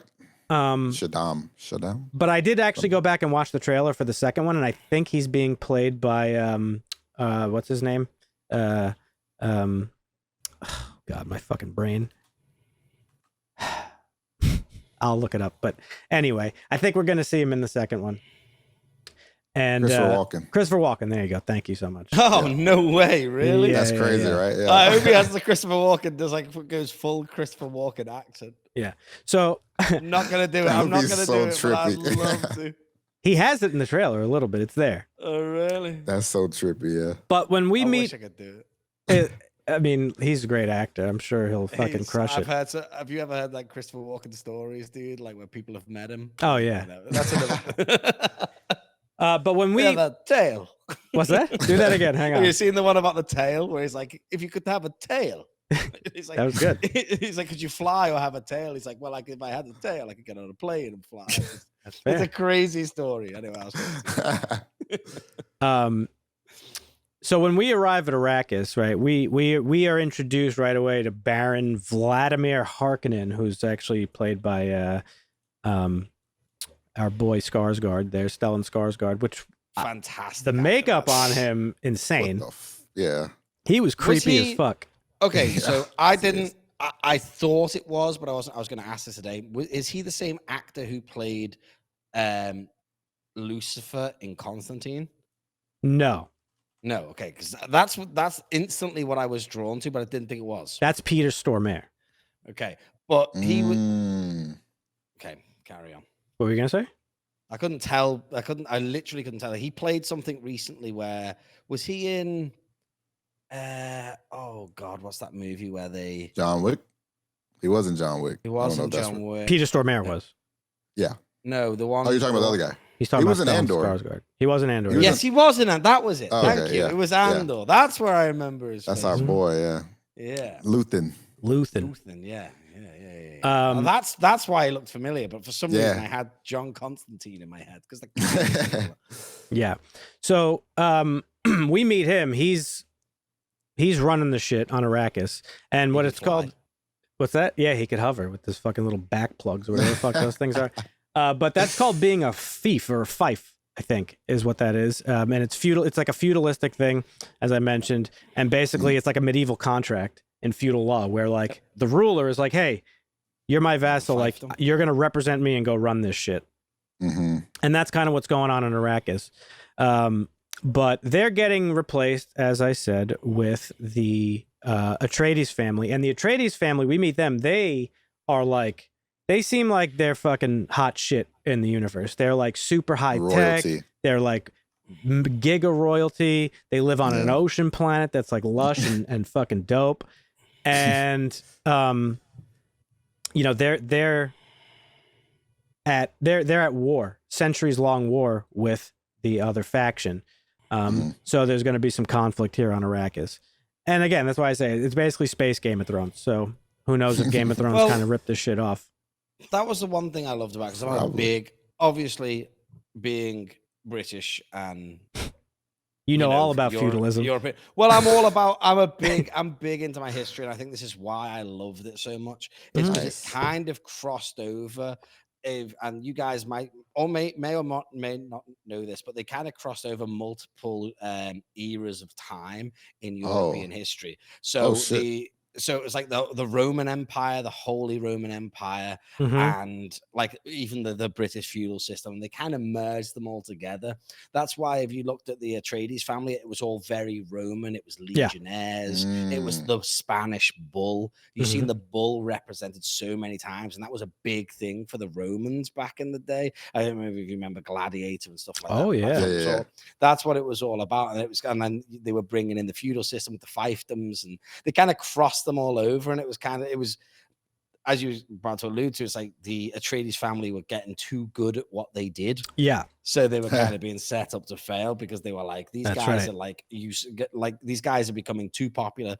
They're being too efficient. They're being too well respected from the other noble families. Let's fuck them over and get rid of them. Yes. Yeah. So even in the year 10,000, the working class just can't catch a break, I guess. Nope, they can't. But we find out. So as you alluded to, we find out later in the film that the Emperor basically set them up. He sent them to Arrakis to be attacked on multiple fronts by different factions to basically eliminate them, because he was threatened by their existence. Well, they knew it, which I thought was interesting. Well, they still went. I don't know if he knew. I think he was prepared for it, because I think he knew, because they were. Knew it's like when you know there's a trap, you think you can outsmart it. I don't think type of thing. I don't think he knew he could outsmart it. I don't know. I see.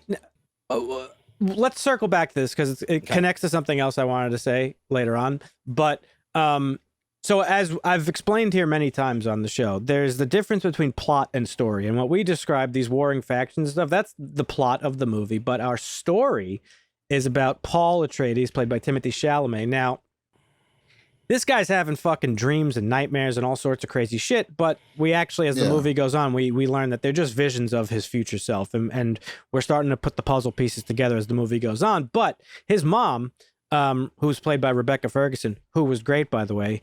Yep. She's part of a faction. Go on, don't butcher it. I'm not even going to say it. Say it. Come on. Well, I lost it in my fucking notes here. Oh, you could say it for me. You could. Like the Bene Gesserit or something. Gesserit. The Bene Gesserit, yeah. And they are a faction of women, and only women, and specifically women, and they mention it. And they are basically like witches, I guess, for lack of a better description. They have the ability to sort of like control people's minds with by changing the pitch of their voice when they say a command. And they reproduce specifically by having women, but they insert themselves into positions of power, and they sort of operate as like a shadow government. And that's basically all we know so far about them. Again, I don't want to go based off of what I read. It's funny because Jesuits were a real faction, a real power, in like it was of Jesuit priests and all that stuff. Yeah, correct. Yeah, but it's just spelled different. What's that? It's spelled differently. Yeah. Right. So they sort of operate as like a shadow government, and Lady Jessica, she's not even married to Duke Leto, Oscar Isaac's character. She's basically like, I forget the term for it, but concubine. Concubine. There you go. It's like one step. It's like basically his top bitch, but like not quite wife, less important than a wife, but the most important side bitch is kind of what it is. It's a very nice way of putting it. But she's a mistress, glorified mistress. Yeah, but in the movie, you get the sense that they actually loved each other. That's why she broke away from her group's laws and gave him a boy, because he wanted to carry on his legacy, his family legacy. He says at one point in the film, "I should have married you." So they clearly loved each other, and it was more than just the concubine type of relationship. But the group was pissed about that when she did that. Oh yeah. They were highly they were pissed upset. that she's had a boy, but they were pissed that she had a boy, and they were pissed that she passed on her teachings to her boy because he has her powers and she's training him throughout the movie. Which made it sound like she had a choice of what she could have, which I found was interesting. Well, again, they didn't super explore it, but she says at one point, like, Oscar Isaac says to her, like, you know, you gave me a boy, yes, but which sounds like it was her choice. Yeah, that was her choice, hey, but it is the year 10,000. It is. It's very progressive in the year 10,000. But no, she went against her that group's, the Jesuits, or whatever you want to say. She went against their like rules. That's why the old bitch showed up and was like, "All right, well, you had a fucking boy, and he's like super powerful, so I'm gonna put him through the most pain anybody's ever felt to test his fucking willpower." Right. I mean, thought it was a great if they could influence people with their voices, they probably can decide if they're having a girl or a boy child in some way or another. Well, for sure, they can. Yeah, that's what I took from it. You like, all right. Well, spoiler. I read it. They can force themselves to have a specific sex. Oh, okay, they can. Okay, I didn't see that. I didn't read that. So she I assumed. I assumed too. Yeah. She very much chose to have a boy, but she chose because of her, I guess, relationship with Duke Leto. Because she's like balancing. Normally, with royal families, they need a boy to run because the boy carry on the name, the heir to the Okay. Yep. So this story is very much Paul's, and he is having visions of his future. He's sort of coming into his powers, and when the big setup is finally done, like his fucking entire empire is murdered with the exception of like a few survivors, and he's like forced into becoming the heir to his father's throne, which goes back to an earlier conversation when they meet up at the cemetery when his dad was like, "Hey, I didn't really want to do this either when I was your age, and I kind of found my way to it. Maybe you will too." And I think that was the point where I was like, "Oh, he kind of probably suspects something's going to happen to him," and like really wanted his son to be ready. Mine was in the scene where he had to put the seal. I thought when he had to sign the decree to say that they were going to take over the fiefdom of or the control of Arrakis, and which led to me the one point that confused me about the movie is like it's kind of obvious that he knew he was going into a setup, and they knew that we've been sabotaged. They said the equipment had been damaged and whatnot. Yeah, and how easy it was for this setup to take place. Well, because you got to remember, this happens after the murder attempt on Paul. Yeah. Right. And all of a sudden, one guy, a little can go mosquito in, bot, shoot 3 people with a stun gun, and then take down all the shields. I think let death, rain, and destruction come down on the whole city, and everyone's like, "Oh no!" Like the whole army wasn't prepared. Like, you know what I mean? Maybe it was a greater sacrifice by. Well, that's what I was going to say. But it's not just. But it's what's his face. His name's eluding me now. The guy who plays Thanos. Josh Brolin. Brolin. Gurney. He's he's all about being prepared, and you feel like he would be more prepared than what they were. Well, just a guess, but here's how I took it. Right. So it seemed to. Well, I'm pretty sure Duke Leto knew the potential power of his son. Yeah. Like he had to have known about it. Because he knew what his concubine was. I won't say wife. He knew what she was about, and because they have conversations about it. And I sort of feel like he allowed this to happen in order to give his son the push that he needed, knowing that he would be like the future of maybe. Yeah, that's exactly what I said. The universe or whatever. So while Josh Brolin was like a fucking super fucking by the book prepared guy, I think Duke Leto probably set everything up to fail, knowing that it would fail on purpose. Because I don't know the depth of what other characters know about what Paul is going through, but he's having visions of himself as becoming this leader, sort of this messiah figure. And the leader of a holy war that's being led by the natives of Arrakis. And they Freeman. Fremen. I thought it was Freeman when I see it. I said the Freeman. No, it's the Fremen. Yeah. The Fremen have folklore basically within their society of a messiah who will basically turn Arrakis into a. Can you remember what that messiah was called? Absolutely not. There's no way. I don't remember either. Do you remember? It's it's Kwisatz Haderach. I probably pronounced it wrong. No, that's his name. That's something else. Chanting him, right? Never mind. Alaid or something. I don't know. I know I can't pronounce it, but yeah, the Freemen have this messianic figure that they have in their folklore, and we're getting some hints that it's probably going to be Timothée Chalamet, but probably. It will be, but his if it's not, he's that's basically Neo, so he's definitely he's basically Neo. But his visions are not really great, right? He's having visions of him basically bringing about this holy war that brings the universe to ruin. Where he really wants to sort of very early on when he learns that his father died and he knows that he's now the Duke. He's like, all right, well, I want to go make a deal with the Emperor and I want to take his place and I will bring you guys fucking peace here on Arrakis. You have my word. He's ready to go. That's what he wants. But he seems to be having this inner battle between what his visions are telling him is going to happen and what he wants to happen. So that'll be interesting to play out, or to see play out. Now, I think when the movie first came out in 2021. It was a COVID release. I don't think a sequel was guaranteed at the time. I think it was very much going to be based off of how well this movie did financially. And I guess it did good because we know we're getting a sequel. And I think as of late, we found out it's going to actually be a trilogy. I think that's about right. Yeah. I think there should be. It's not much was covered in the first movie, I'll be honest. Yeah. So let's get into, so that's basically the gist of the story. I probably explained it like shit, but whatever. Let's get into some of the likes and dislikes. I thought the movie didn't really I thought the movie was actually kind of boring for the first hour and a half. Yeah, up until the attack happened. Yeah, I disagree. I actually really enjoyed it. I don't know why. I guess it was because of that tie into the different. It was certainly interesting, and they had to do. There was a lot of world building they had to do. So I get it. But I do think it just went on a little bit too long because there was a point where I was just I started to drift off and I was like, all right, not sleep, but I was getting distracted and I was like, all right, come on, when are we getting to the good stuff? But once the good stuff started, I was always really interested, but I got mega interested once the fight started happening.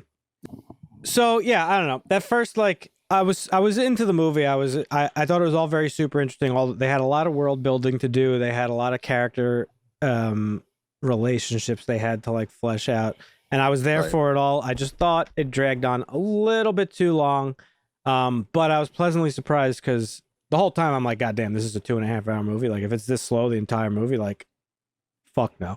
But once the fight started, it really picked up, and that's when the story got like really interesting for me. The politics and like the power plays and all that stuff was like interesting to me. I thought that was cool. Yeah. But I'm really interested to see like now him go through this like desert fucking person training and like basically develop his powers or abilities a little bit more. And I really like his relationship with his mom. I thought it was like a really good relation. Like, and we forget she's pregnant. Yeah. Kind of gets alluded to a little bit a few times, but she's pregnant again. She is pregnant with a daughter, I believe. I read that. Spoilers. Okay, didn't know that. Sorry. Spoilers.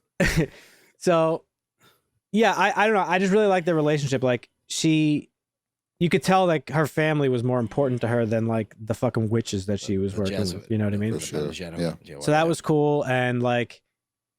She doesn't really treat him like a child like you would think, because a lot of other people do treat him like a child. I noticed that throughout the movie.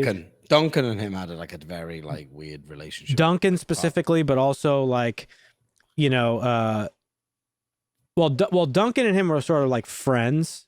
Jason Momoa's character, mentor. I'd say mentor. Yeah, and then but Josh Brolin came in as Gurney and was like more of like we got to fucking get your training done. He was like more of the hard-nosed guy. Yeah, but. They all kind of treated him like kids, but his mom like really didn't, and I thought that was kind of cool. Like Sorry, do you think Brolin's character's still alive? Do you think Gurney's still alive? Don't see him die. That's normally a sign that they're not dead. Didn't see him die. I'm with you. I think he's alive. Well, I know the answer to your question. Do you want to know? Sure. He's in the trailer for the second one, so okay. I haven't watched the trailer. Okay. I haven't seen the trailer yet. It's not much of a spoiler, but anyway, that's fair. Yeah, but I liked it, like his mom. I noticed when they like got fucking dumped in the desert, she was kind of like letting him like kind of figure everything out. He was like putting the suit together. He was like making the plan, and he was like doing all. So I thought that was really cool. I like that. So he's got to prove it. He could do it now. I mean, if he can't do that type of shit, yeah. I mean, he's gonna fail at his future, right? So. Well, he's a fucking thug because he won a fucking knife fight with some fucking desert. Yeah. Bring it. Oh my God! I was gonna bring up against Jamis. I was gonna bring that up because in his vision, it was like you have to die so you can be reborn, and it shows the vision of him dying, and then it's kind of alludes to him like coming back. So I expected him to go into that fight expecting that he was going to die, and he needed to die to come back. But then he had to kill his like innocent self. That's what I thought. Yeah. Is that what you thought? Because when I was watching it, I was like, "Oh shit!" It's like you need to die and be reborn, like a fucking phoenix. Well, yeah, Jesus Christ character. You know? Like Neo. Neo. Hey, I mean, Neo is Jesus, but I kept I kept thinking about that line in the beginning of the movie, the text line, "Dreams are messages from the deep," and on surface level, you're like, "Oh yeah, his dreams are like messages from the future or whatever. He's having visions." I think it's like a very multi-layered thing, and part of that I think is based off of that, like you need to die to be I think what Marvin said, like it was sort of him like becoming a man, becoming a leader. I like that angle because that's not how I seen it at all, but when you say it like that also makes a lot of sense. But also dreams are messages from the deep. The thing that I really found interesting was that in his visions he's like friends with this guy and training. But even alluded to is like he was going to teach him, right? Yeah, but he kills him. Yeah, in this this knife fight. But then referring back to that dreams are messages from the deep, I don't think his visions are like one-to-one representations of what's going to happen. I think that very much is a teaching the audience moment or the reader, because it's based on a book, right? I think it's teaching the reader or the audience that like his visions aren't set in stone. Like he has his own path that he could carve out. Yeah. Right. So while his visions were telling him he's going to be friends with this guy and like training under him, what really happened was he was forced to kill the guy, despite giving him multiple chances to yield. And they were like, "No, that's not how we do things here." Right. So I thought that was cool because that doesn't necessarily Dumb mean mistake by Jamis. Like, why are you making a power play Right. as the sun's rising? You know what I mean, let go. Well, I mean, listen, Arrakis, these people, they've been under fucking duress for fucking centuries by outsiders, like coming in and just raping their land for resources and all that stuff. So you can kind of get, I'm actually really interested to learn more about them because that's like the start, that's like the Andor angle, right? It's like going to a fucking random planet in the galaxy somewhere and just like getting to know these people who live under empirical rule, right? Same thing. But yeah, I thought I loved all the intuit, like all the initial, like the tech that they had, the suits and the like the water. I love that angle of things. I really did. Like, yeah, that was I think really noticeable to me that under the direction of a different filmmaker, I think this movie could have been a very standard, like run of the mill, cut and Sci-fi copy flick, yeah. sci-fi movie. Avatar. It could have been Avatar. Yeah, like heavy CGI. I mean, obviously there's a lot of CGI in this movie, but it's like kind of hard to notice because it's very tastefully done. Yeah. But because it was my boy Denis, it's a very unique vision for it, and that I think really made that was I think the main strength of the movie is that it was like very visually unique, Very beautiful and like, costume, and it really added to like the whole like the world and stuff like that. So that was really good.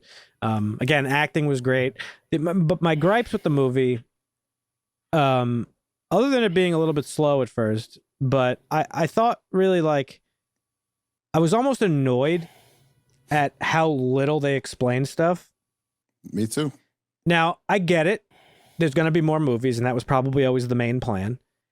And I also get that it's based off of a book, so probably they're writing this, they're writing it for an audience that primarily knows the source material. But I don't really like that angle because like there are people who aren't. I don't know if this is a movie that I would recommend to everybody. Like, hey, watch Dune. Right. That's where I played devil's advocate because not knowing anything, I watched it and it kind of made me want to know more.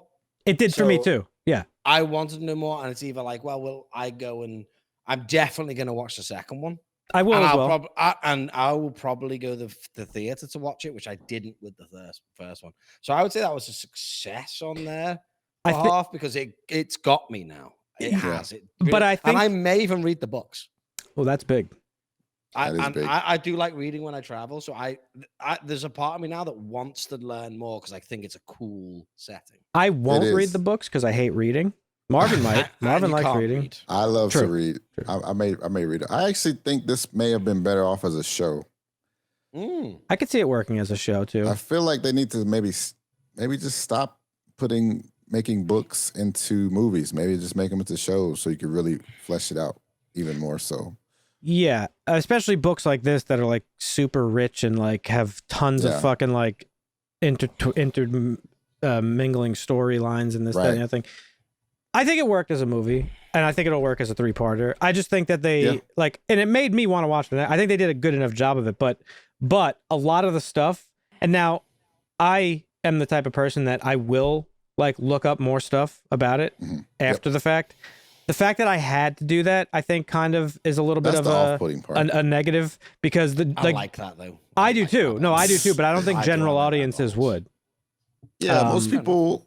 It's like the same thing with like how much Marvel stuff you have to watch to be caught up. Like most people don't want to have to watch. Yeah, it being optional is great, but when you have to, people don't want homework. Deeper, people don't want to do that. I think people don't want homework, and I think for general audiences, this is like this requires homework. Like for instance, I talk about on the show a lot that I will recommend stuff to my aunt all the time, like movies and stuff. I couldn't recommend this to her. She would be like so fucking confused, but she's not going to take the extra step to go out and then be like Wikipedia about each character and like what their backstory is, because this movie just gives you little bits and pieces of everything, and then kind of just ends the movie. And you have enough, but I don't think it's enough for like everybody. That's my really like one gripe about it. And the biggest negative thing I could say about this movie was the dialogue audio was atrocious.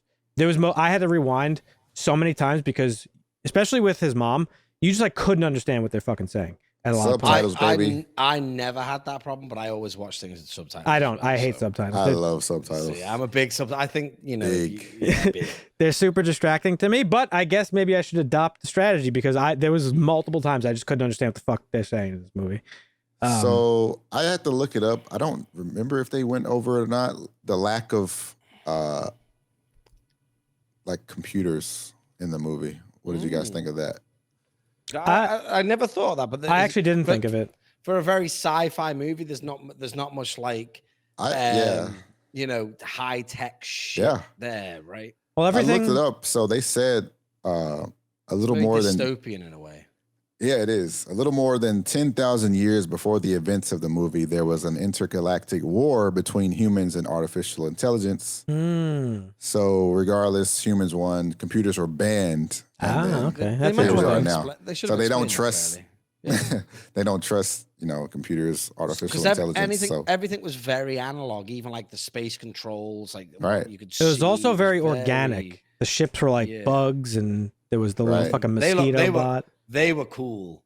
Yeah, the ships with the wings. Yeah, again, everything was very cool. I'm actually curious how they described the stuff in the books. I'd imagine very similar. Yeah, I'm sure. Yeah. It also reminded me of the way Zack Snyder portrayed Krypton in Man of Steel. It was all like very organic, sort of like alien-looking stuff. But that's cool to know because this felt post-apocalyptic, and it is kind of post-apocalyptic. But it's post-apocalyptic. It's sorry, go ahead.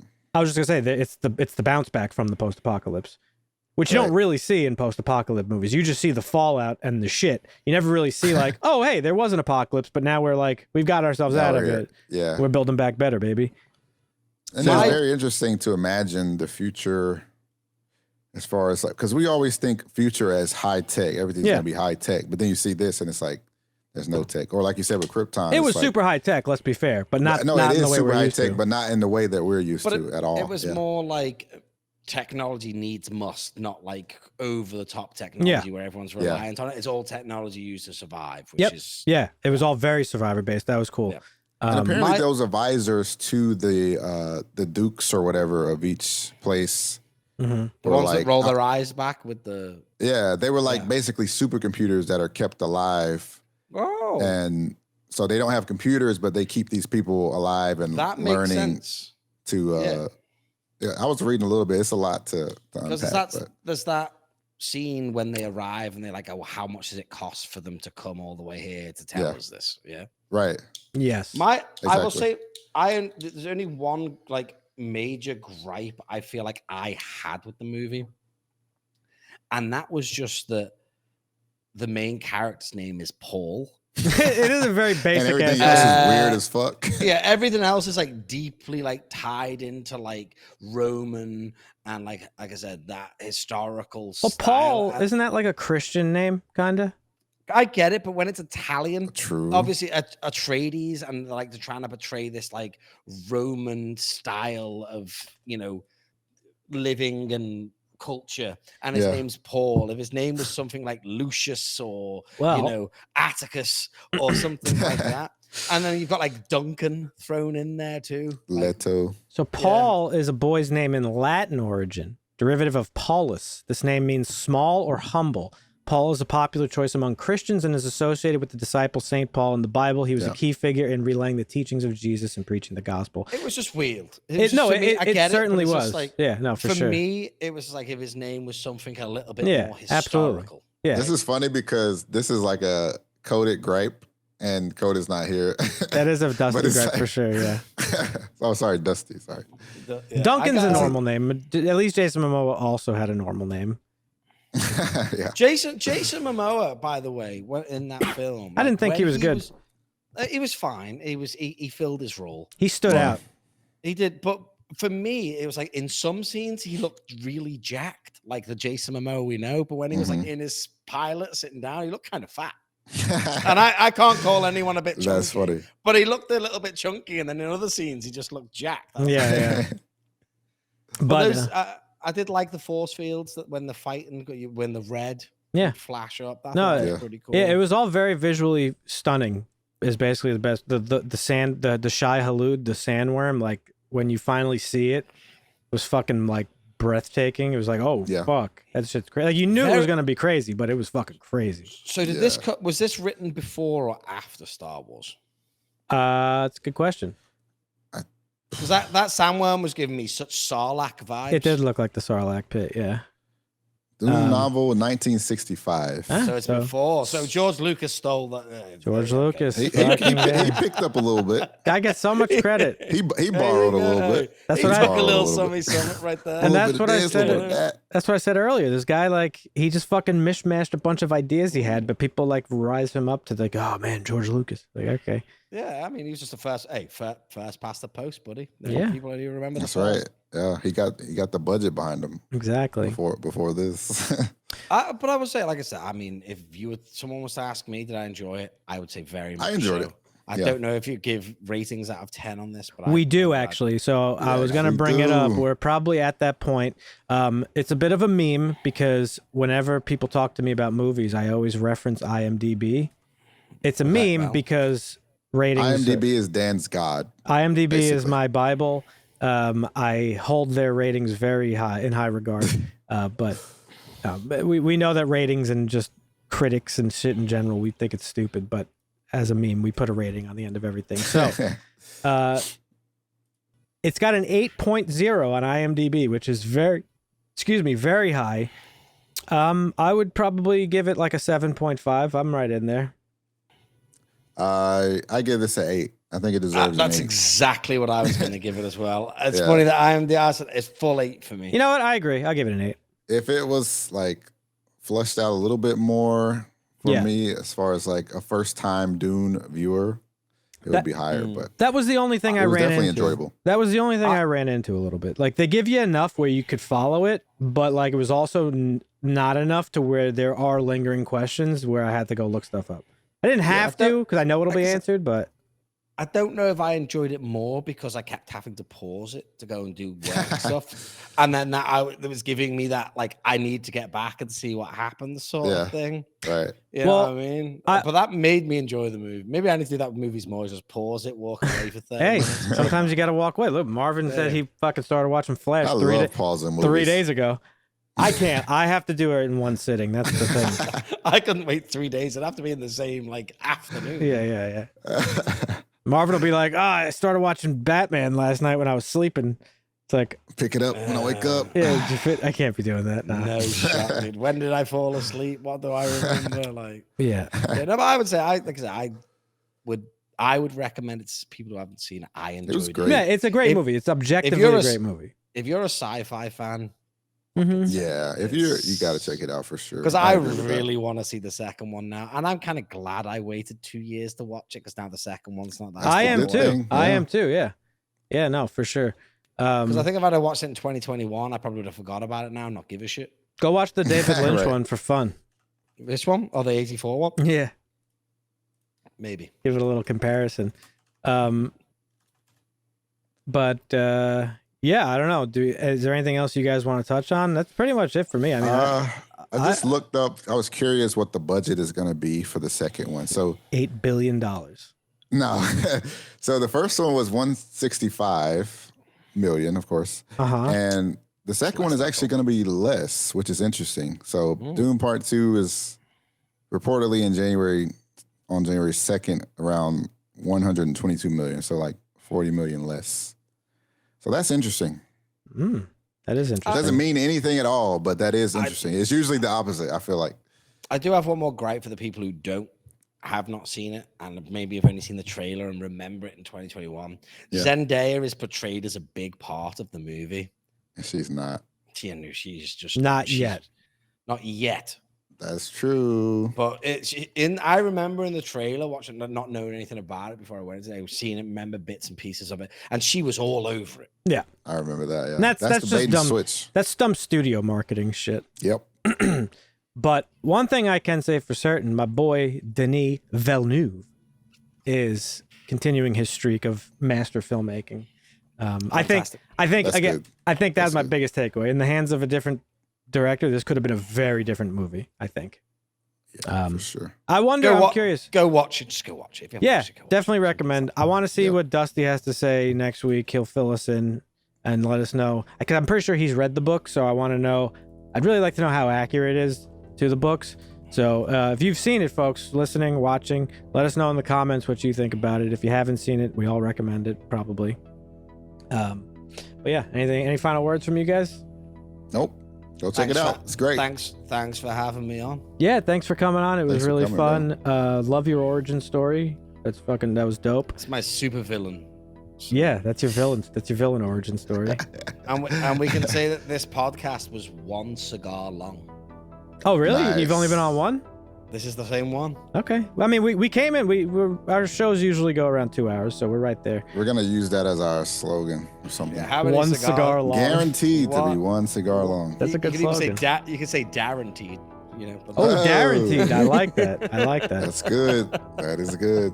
Well, yeah, we loved having you on. Thanks for coming. We're glad you had fun. Yeah, anybody listening, thanks again. Check out our website, harshlanguage.tv, for all our links. Leave a comment, subscribe, do all that shit, and we'll catch you next week. See ya.